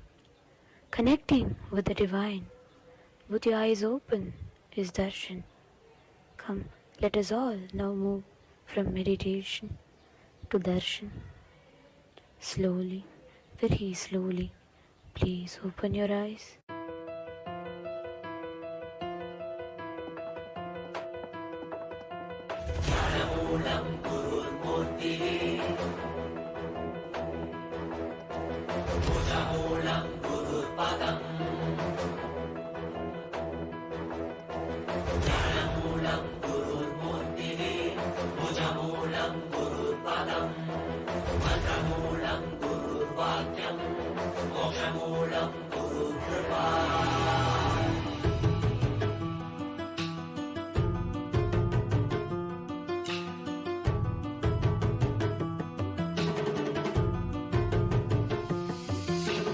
உலகை காத்தருளவே கையிலையில் தரும் நித்யனின் தரிசனம் தன்னை தானறியவே இவை அசைவிடி தீட்சை தரும் தரிசனம் மறைபொருளாயிருந்து திரை விலகி திருவடி தொகும் தரிசனம் பிறை சூடிய சடை நாரனின் திருவுரு தரிசனமே மறைபொருளாயிருந்து திரை விலகி திருவடி தொகும் தரிசனம் பிறை சூடிய சடை நாரனின் திருவுரு தரிசனமே அவள் வேண்டி வேண்டி திரளான கூச்சமுவை தேடி வரும் அல்லவா மலை நான்கின் பொருளுடத்த நாளும் கண்களுட கையிலை உதித்ததல்லவா பொருளெல்லாம் தேடி உலகெல்லாம் போடி உயர்ந்துள் உணர்ந்தல்லவா பொருளெல்லாம் தேடி உலகெல்லாம் போடி உயர்ந்துள்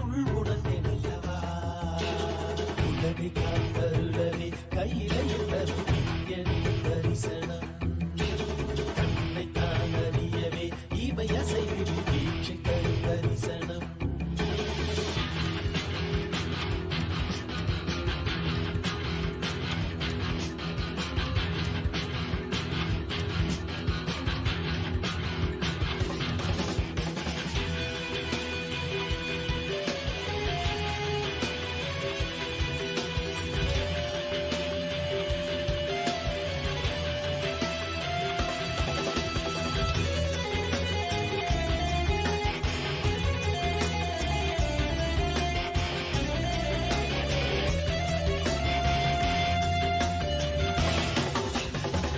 கடலும் கரைகளும் உன் திரு கைகள் தந்ததே இரவும் பகலுமே உன் திரு கண்ணில் அசையுதே நாங்கள் என்ன கோள்கள் என்ன உம்மை பற்றிட ஏழு புவனங்களும் உம்மை சுற்றிட பொருளும் அருளும் தர மனதின் இருவிலக பரமசிவ தரிசனம் மாயை வென்று விட ஞானம் பெற்று விட மோட்சம் தரும் தரிசனம் பல சித்த புருஷர்களின் ஞானி யோகிகளின் தவமெனின் தரிசனம் அடியும் முடியையும் ஒன்றாய் காண்பதற்கு கையிலையில் தரிசனம் சதுர்வேத கோஷமுடன் நாத கீதங்களின் ஒளியில் தரிசனம்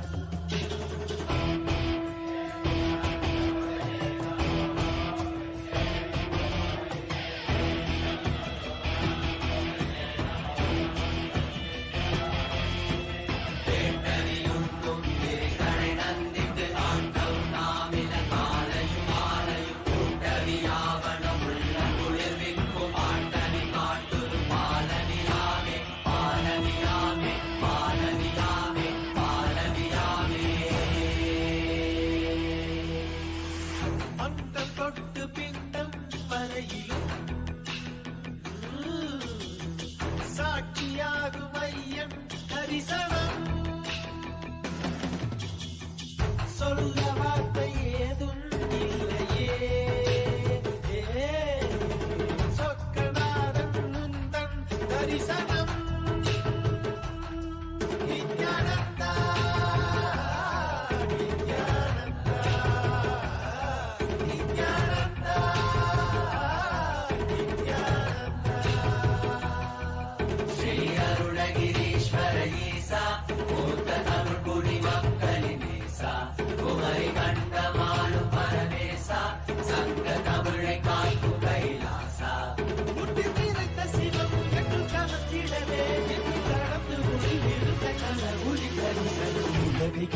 கையிலையும் தரும் தீயட்டி தரிசனம் கண்ணை காணறியவே இவை அசைவிடு தீட்சை தரும் தரிசனம் உலகை காத்தருளவே கையிலையும் தரும் தீயட்டி தரிசனம் கண்ணை காணறியவே இவை அசைவிடு தீட்சை தரும் தரிசனம்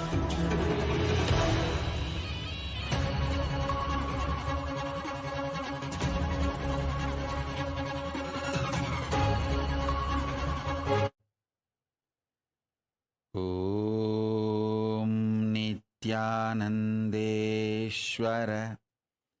परमशिवसमारम्भाम् नित्यानन्देश्वरि पराशक्तिमध्यमाम् अस्मदाचार्यपर्यन्ताम् वन्दे गुरुपरम्पराम्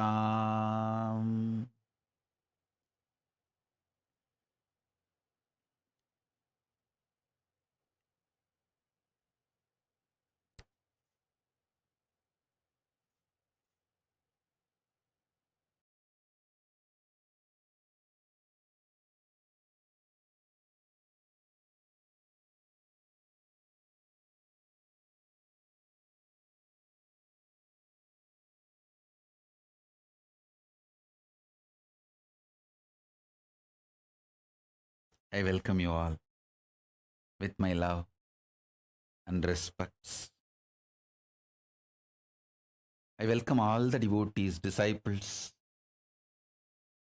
Samajis, Satsangis, Srimahans, Mahans, Tanedar, Kotari, visitors, viewers, Sarvanyapita Yajamans, Kartas,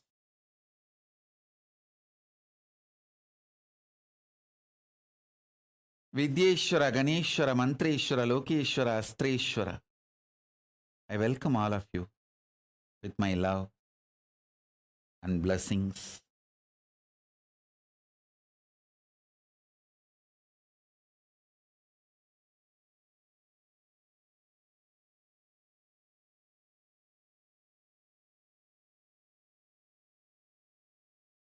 Paramashiva's message from Kailasa.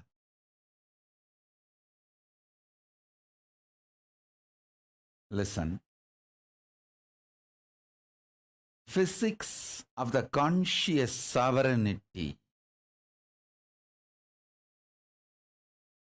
is all about building body with a spiritual stamina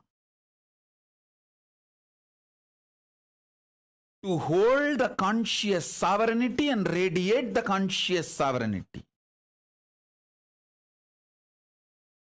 Listen. I'm just filled with the Paramashiva space. The me I am experiencing in me is the cosmic me, the Paramashiva. And I also know the me you are experiencing in you right now is also part of that Paramashiva's me, cosmic me.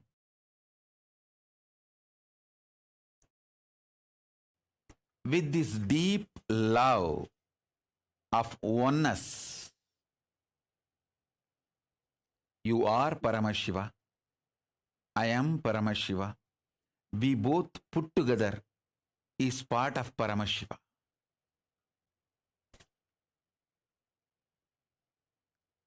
He has filled me, awakened me, enlightened me, manifesting in me with that extreme joy, ecstasy I am sharing with you. Raw, naked truth as it is. as it is.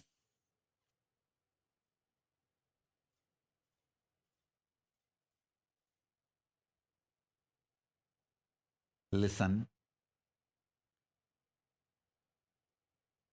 with extreme love and compassion. I am sharing it as it is. Listen.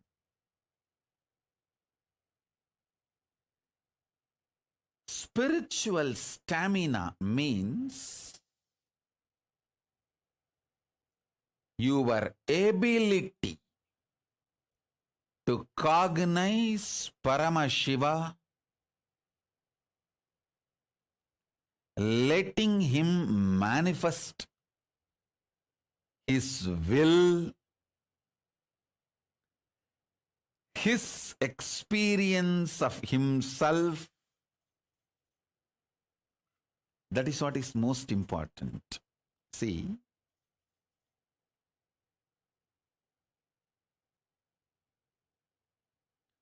whoever decides to trust my introduction about me, I feel so overwhelmingly loved by them and loving them. Listen.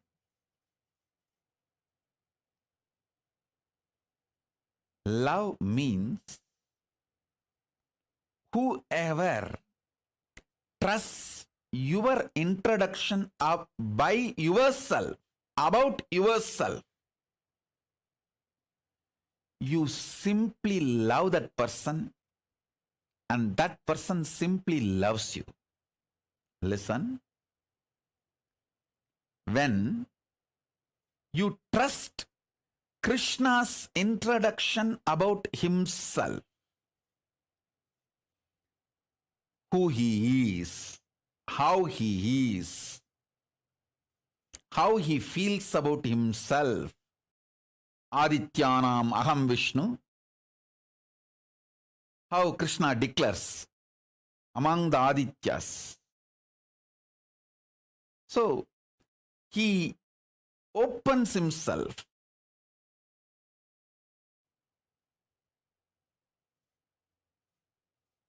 When you feel connected, you decide to feel connected, you choose to like, love, trust what Krishna introduces about him as him, as himself. When you decide to trust, simply Krishna consciousness manifests in you. If you decide to trust the anti-Krishna gang, abusers, their version of Krishna, how Saguni talks about Krishna and Krishna's sexuality, how Shishubala talks about Krishna and Krishna's sexuality, how Shishubala describes Krishna and Krishna's people. Shishubala may give very valid, logical evidences for your independent investigation. He may have everything to support your independent investigation. The selfie Krishna took when he hugged his gopikas may be available for you.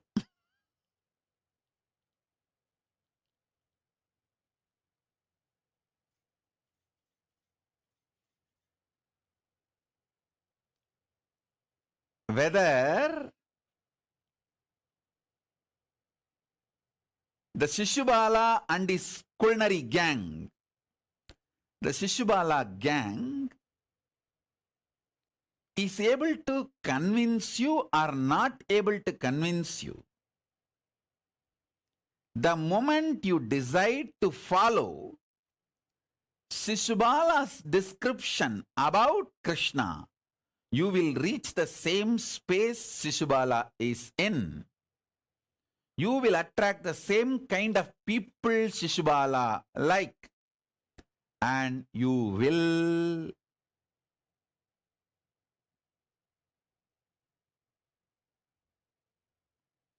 naturally be in Shishubala's gang and die, rot, destroy yourself. Listen.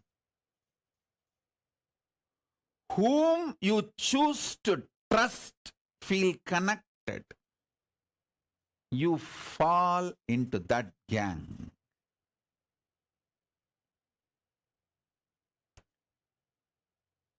Whenever you choose to decide, you decide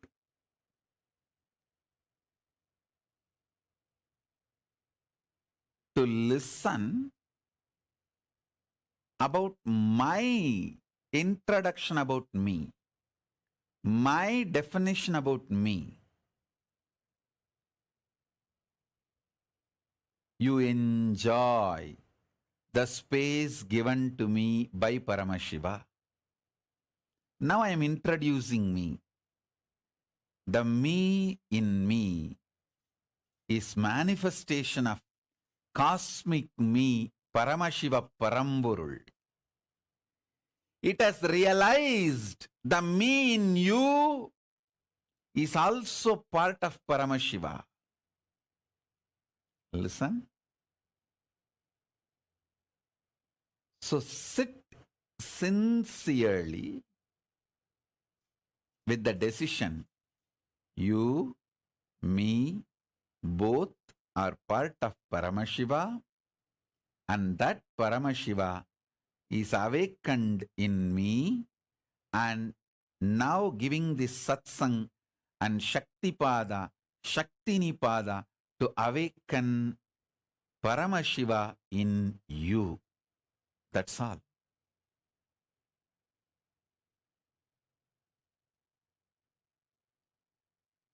This is the exact, precise, truthful, honest introduction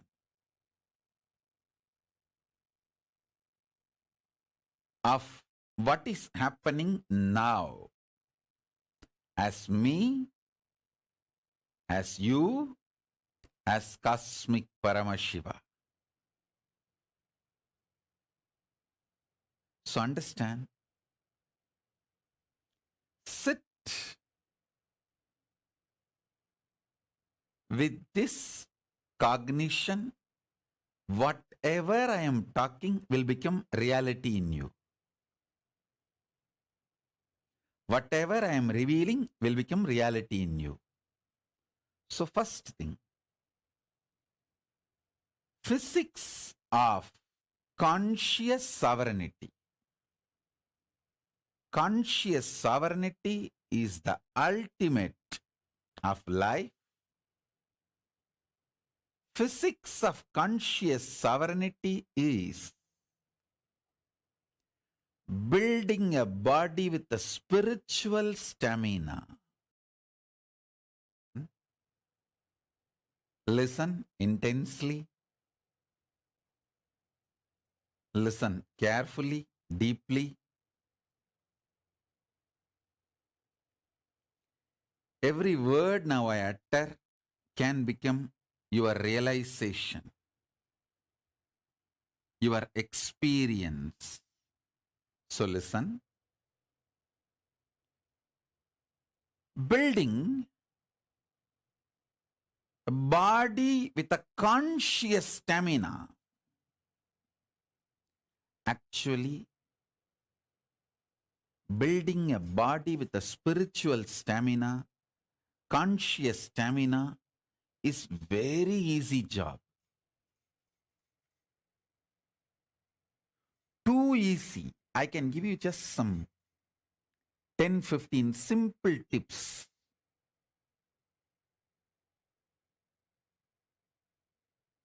If you start following for few days, automatically you will build a body with a conscious stamina which can manifest Paramashivatva.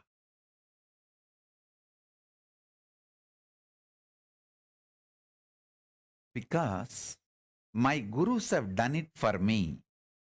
I know the precise methodology. Without wasting much time, I can teach you. Many instructions, tips I would have given you. Please add castor oil in your food every day, at least 1 teaspoon. See, don't add too much castor oil, then you may feel dehydrated, tired. At least 1 or 2 teaspoon per day or per meal. See, if you are taking only 1 meal a day, then go for just 1 teaspoon, not more than that. So based on the food intake, choose. These are 2 simple instructions. It's not something very difficult, complicated, very simple. Vegetarian lifestyle, what I claim, that Shaivite lifestyle, most easiest lazy man's method to build a conscious sovereignty spiritual body. Listen. Conscious sovereign space, the conscious sovereignty space, that stamina, body with that stamina.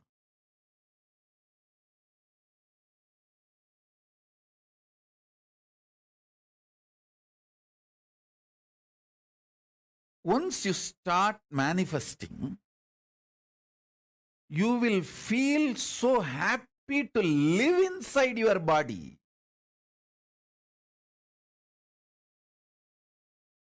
I'll give you 2 simple instructions and few truths to build the physics.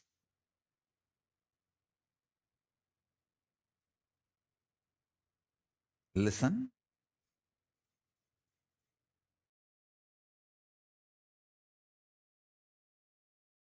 Physics of the conscious sovereignty is building strong physical body with a spiritual stamina that starts manifesting the right physics, everything you need for manifesting conscious stamina. I tell you, I can give you 1 or 2 examples. When you start having spiritual stamina, conscious stamina, you will carry such an amazing space. Anyone can ask anything.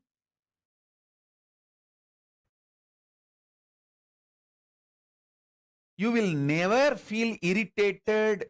You just know you are so happy they asked you. You will never feel demanded. You are so happy. The people come into your space.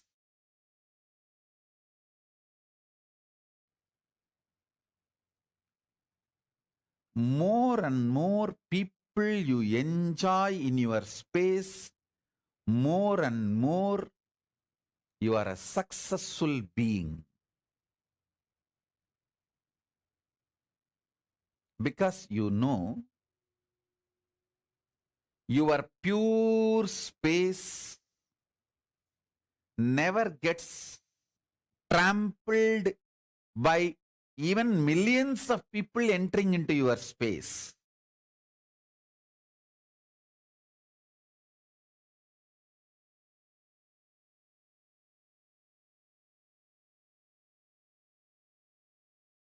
The conscious stamina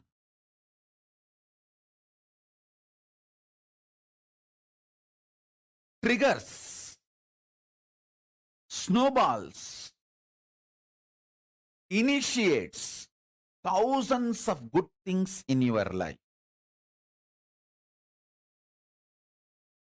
I tell you,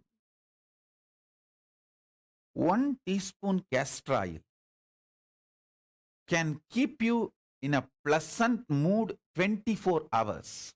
Don't take my words casually. I am very serious. If you start doing it, you will understand.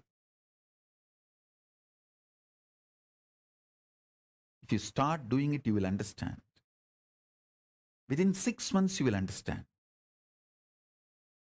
If you are a person constantly irritated, easily triggered, just use castor oil. You may think, what, castor oil? To remove the irritation? Yes, I am telling you. Castor oil will remove the parasites sitting inside your stomach, which triggers irritation continuously. The castor oil and parasites are anti. They don't like each other. And I tell you, by birth, takes me from home to the temple to teach yoga and brings me back, and he will be actually holding my hand, literally, and walking, especially during these festivals, a lot of crowd. Na? So he will hold my hand. That Gulfi Ice guys, they will have a bell in their cycle, tricycle, and sell the Gulfi Ice. I was listening to that bell. That bell was very nice sound. I was looking at the bell and listening. Raghupati Yogi thought that I want that ice cream. That's why I'm looking at that tricycle. He asked, you want to eat that Gulfi Ice? I neither said yes nor said no, because there was no interest in that ice cream, because I never tasted it and I don't know what it is. And I was only listening to that bell, very nice sound. I did not say yes or no, but he thought maybe I want, but I am feeling a little shy to ask him. So he told, Varakane sapla, he was nice. And when I ate, I really enjoyed. It was very... The way I ate itself, he understood, I enjoyed, so he got one more. I enjoyed that also. Until the second one, I did not ask. The third one, I myself said, get one more. Then he started laughing. He said,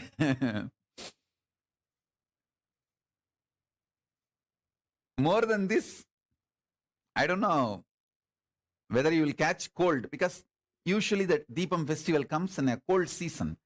That December, November, December is the time Deepam festival comes. So naturally weather was also cold. So he said, I don't know whether you will catch cold. But because I asked, he could not say, didn't want to say no, he just got. Finally I ate 5. And next day, he was making me do some process. The impact of the cold weather and the Gulfi ice cream, both had little kapha. So he was asking me to sit in certain position to help me do my spiritual process. Usually he will make me sit and do any rituals need to be done, like a yajna or homa, small havan or puja, and then initiate me into the pranayama or the kriya which I am supposed to do. And he did all that rituals, and he started initiating me, telling me to do what I am supposed to do. But I was missing few steps, especially some of the kumbhaka, some of the pranayama. If I have to hold the breath for 60 seconds, he will just tell that I have to hold till he counts 60. I will just hold. That's all. There is no question of that 58, I will leave the breath, or 59, I'll start changing the breathing pattern. Nothing. Simply that day at least 2 times I missed the count. He was counting 1, 2, sometimes just to test me. After number 20 or 30, he will miss and he will start. No, wait. I'll start. Then he will again start 1, 2, 3. He's an amazing, extremely loving, patient guru.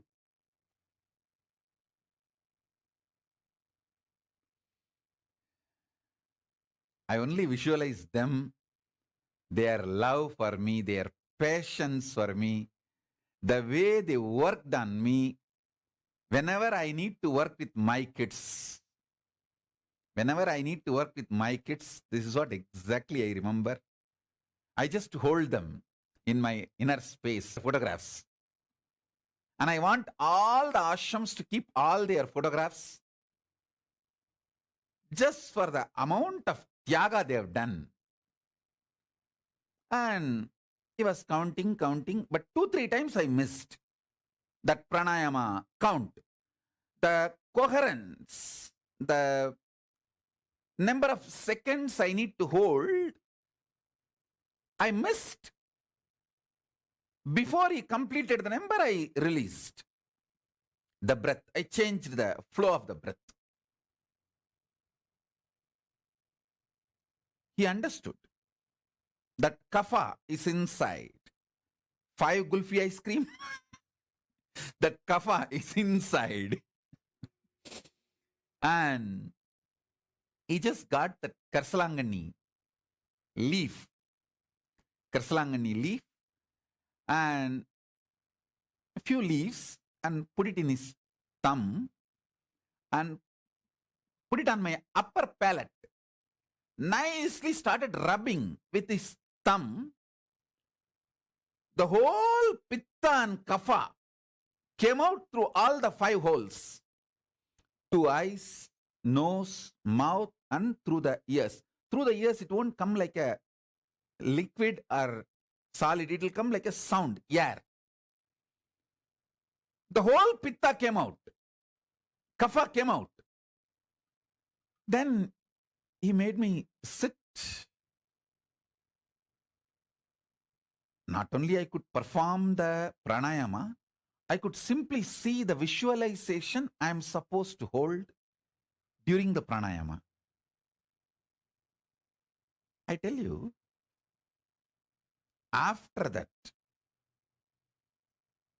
throughout my life, during wandering any time, I never suffered, never took any allopathy medicine for cough or cold, kapha or pitta. Please understand. If you are Ayurvedic doctor, you will understand what I am saying.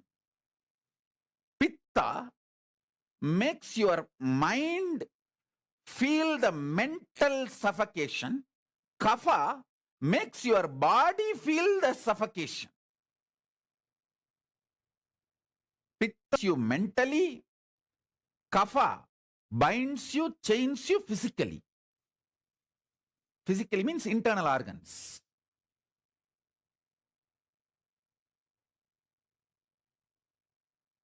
After this one understanding,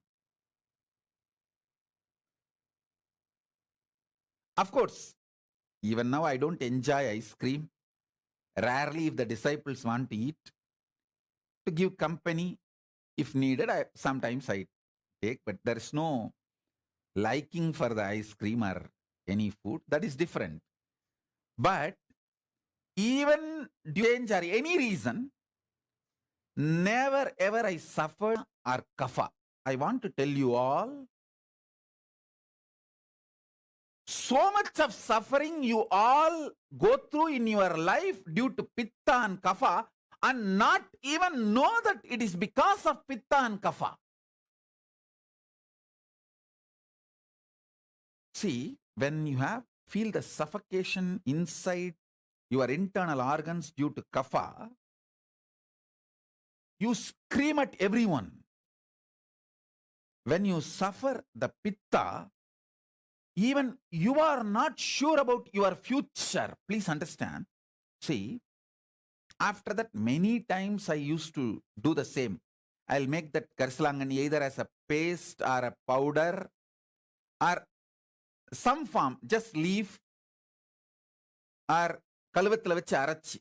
It means kalvam is a stone, small stone on that. If you keep the leaf and put a little water and make it like a paste.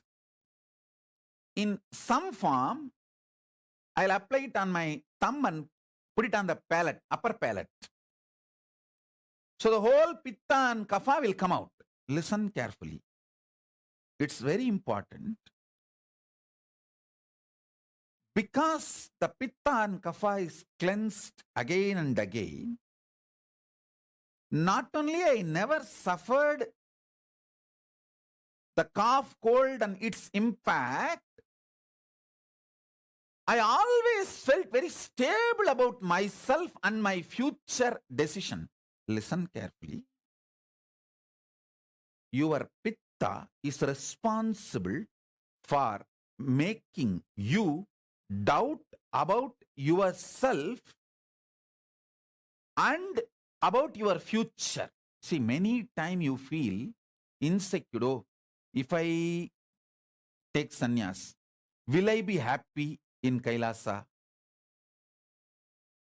If I take up this commitment, will I be happy in my life?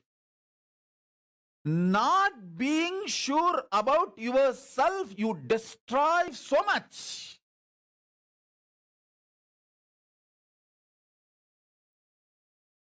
So many wonderful things in your life is lost because you don't feel sure about yourself. Especially spiritually, consciously. I've seen so many people have this problem. Will I be happy if I take sannyas? Will I be able to be peaceful and happy if I choose to be with Swamiji? Will I be happy if I choose to be in Kailasa? All you need is just this karsalangani powder, karsalangani leaf, and every day apply on your upper palate and clean the whole pitta and kapha. Make your body samatva body, samatva sarira.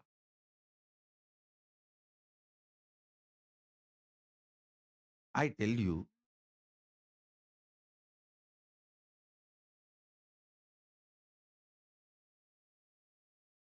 not only my guru gave me 5 gulfi ice cream, he gave me something, the greatest, which is useful in my life till today. That is using karsalangani and taking out all the pitta and kapha and making me balanced. Listen, whenever your internal organs are strong, your breathing becomes strong. Strong breathing builds a strong internal organs, strong body. Very easily you will build strong muscles.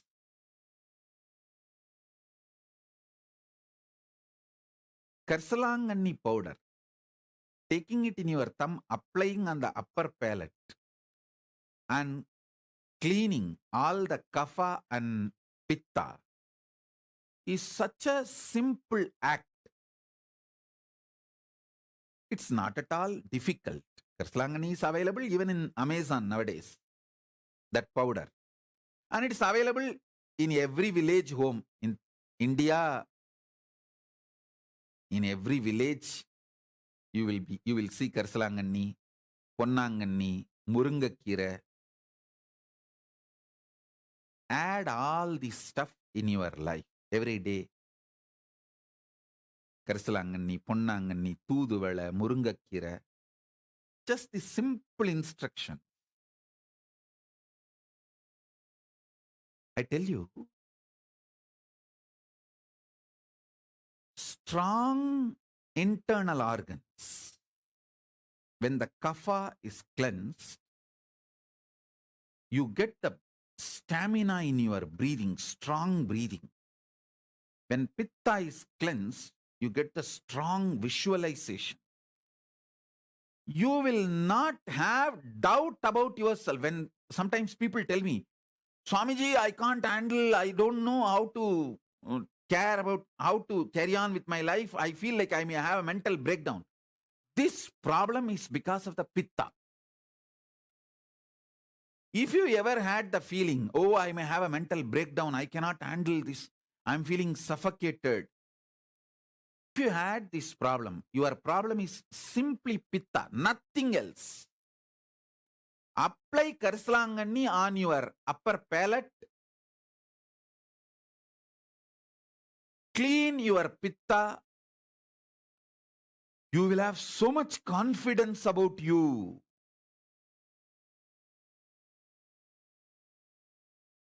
You will have so much confidence about you. I tell you, you may never imagine such a simple acts can solve such huge problems in your life.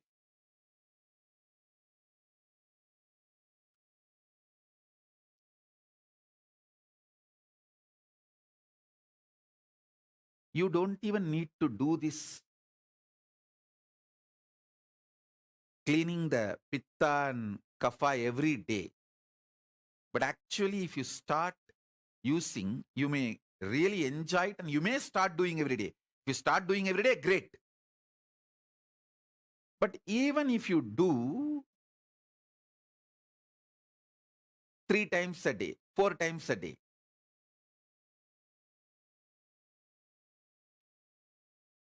you will start feeling so much of confidence about yourself.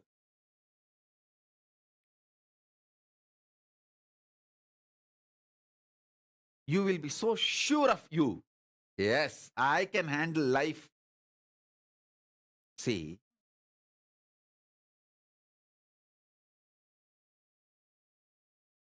samatvam means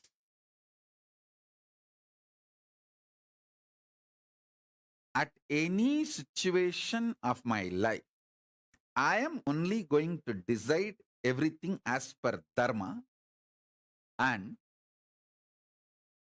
same way I will live and leave the body with the same dharma. If needed, I will take another one body, continue to strengthen my dharma till I reach moksha. Over.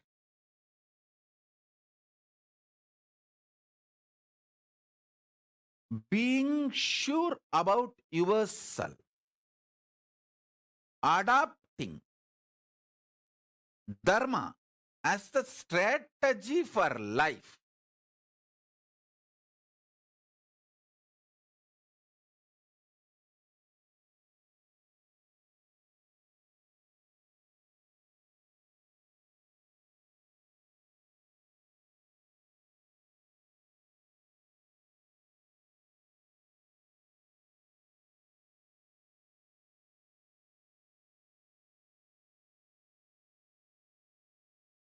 Is the most ultimate peaceful decision you can take in your life. Once you decide, hey, come what may, I am going to decide everything, handle everything based on dharma. Over. That moment you are enlightened, you are liberated, you are free. Because after that you don't need your cunning, strategic, See, this extremely selfish, violent, strategic mind may brainwash you that it is very useful for you and can bring a lot of benefits to you in your life. But it takes away your peace by making you doubt about yourself and literally destroys your confidence on you. Listen, always strategizes with extreme selfishness, cunningness, calculativeness, and believe that is the best way to exist. All the time you will have a self-doubt. Did I take the right decision early in my past? Am I taking the right decision in the present? Am I squeezing the orange called world life and getting the maximum juice and pleasure out of it for me? Am I really making the world productive for me? In this constant cunningness, you will burn yourself. And this creates so much of stress, suffocation, suffering inside you. Your whole life becomes cunning strategy, and even you are afraid whether you will be able to retain your cunning strategic existence continuously, because you will be attracting the same type of people cunning around you, and everyone around you also will know that you are a complete cunning strategist. Understand? Then you put yourself in a hell.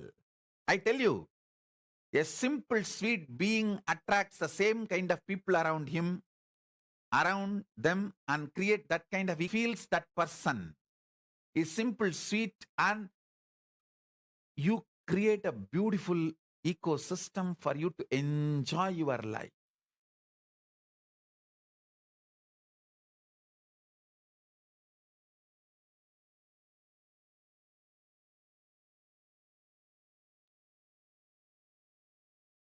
I tell you,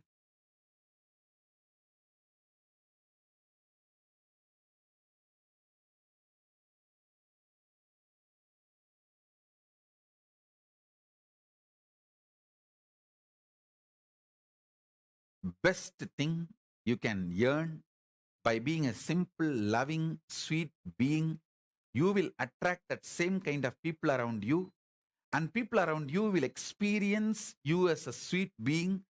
That gives an amazing ultimate protection, completion for you forever. This is the greatest gift.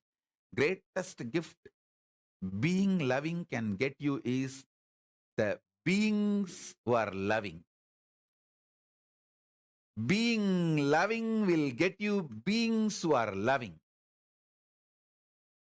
Being cunning will get you beings who are cunning for you. That's the worst hell. So you can create heaven or hell. It depends on how you decide about you. If you decide, from now, ahimsa paramo dharmaha is the center with which I'll make all decision. No question of cunning, selfish, constantly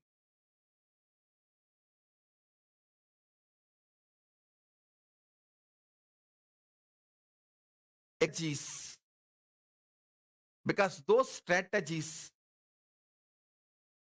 may get small benefits in the initial level, but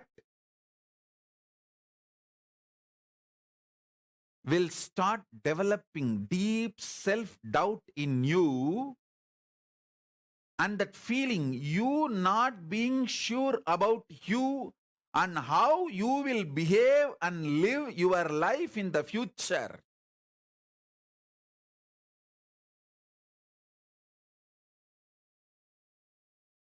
And finally, it will lead to implosion. You collapsing internally.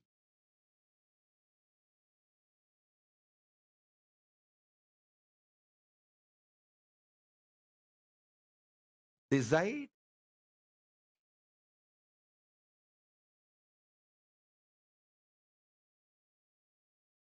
Swalpamapyasya dharmasya trayate mahato bhayat. Krishna says, even if you practice what I am teaching a little bit,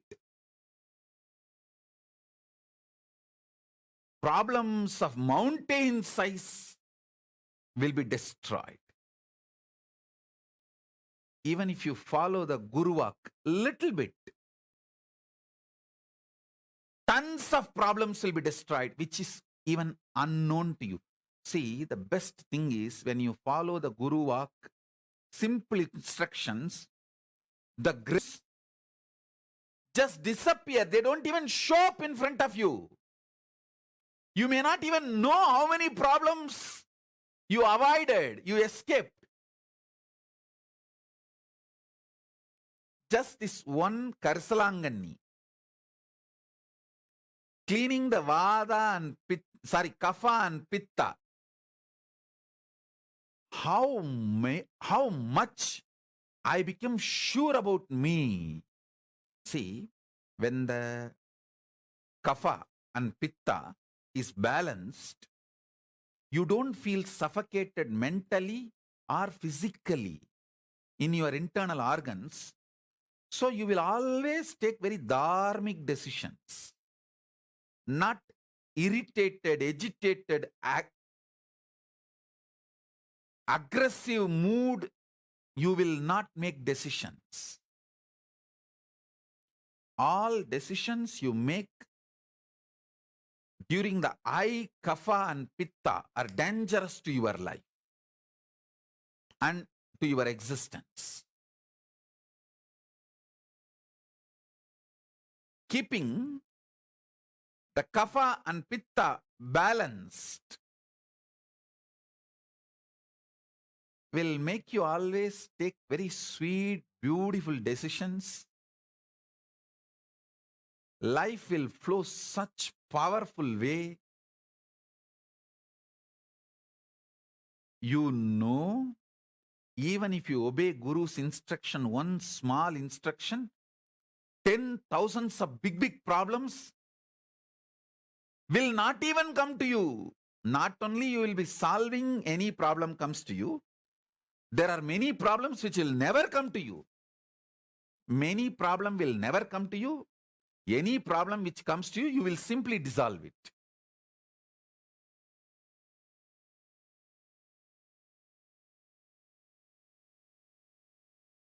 That is why even now I have the habit. I will not calculate my Guru Vaks to the direct benefit it brings. See, if I calculate, if I apply Karsalangani on my upper palate and remove the Vada, Pitta, the Kapha and Pitta and Kapha, I will not catch cold. I can breathe freely. If I calculate and make the logical decision, only when I have a cough, cold, I will practice and I will have the benefit.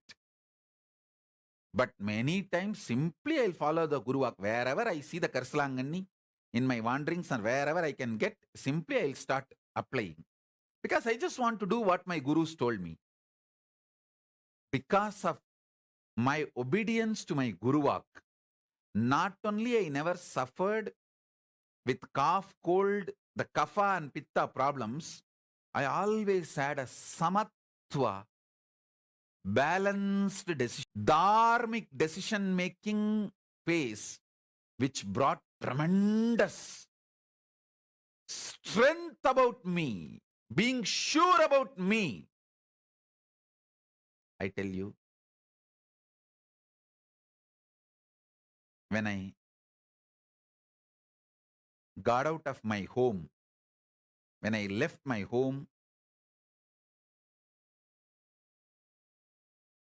I never had insecurity or not being sure about how I will handle my future. Whatever future brings, how I will handle, never had a problem. Same way, in 40, Literally, after establishing kingdoms, everything I need for my life, I just walked out of everything. I had the same spirit, courage, confidence. I can rebuild.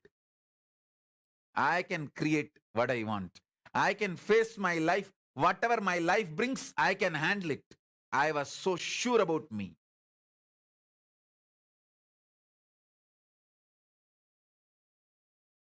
Me being sure about my ability to handle the future, whatever future may bring, that is what I call my Shraddha towards my Guru Parampara. Hey, I will walk. Come what may, I have the confidence to face it. That's all was my inner space.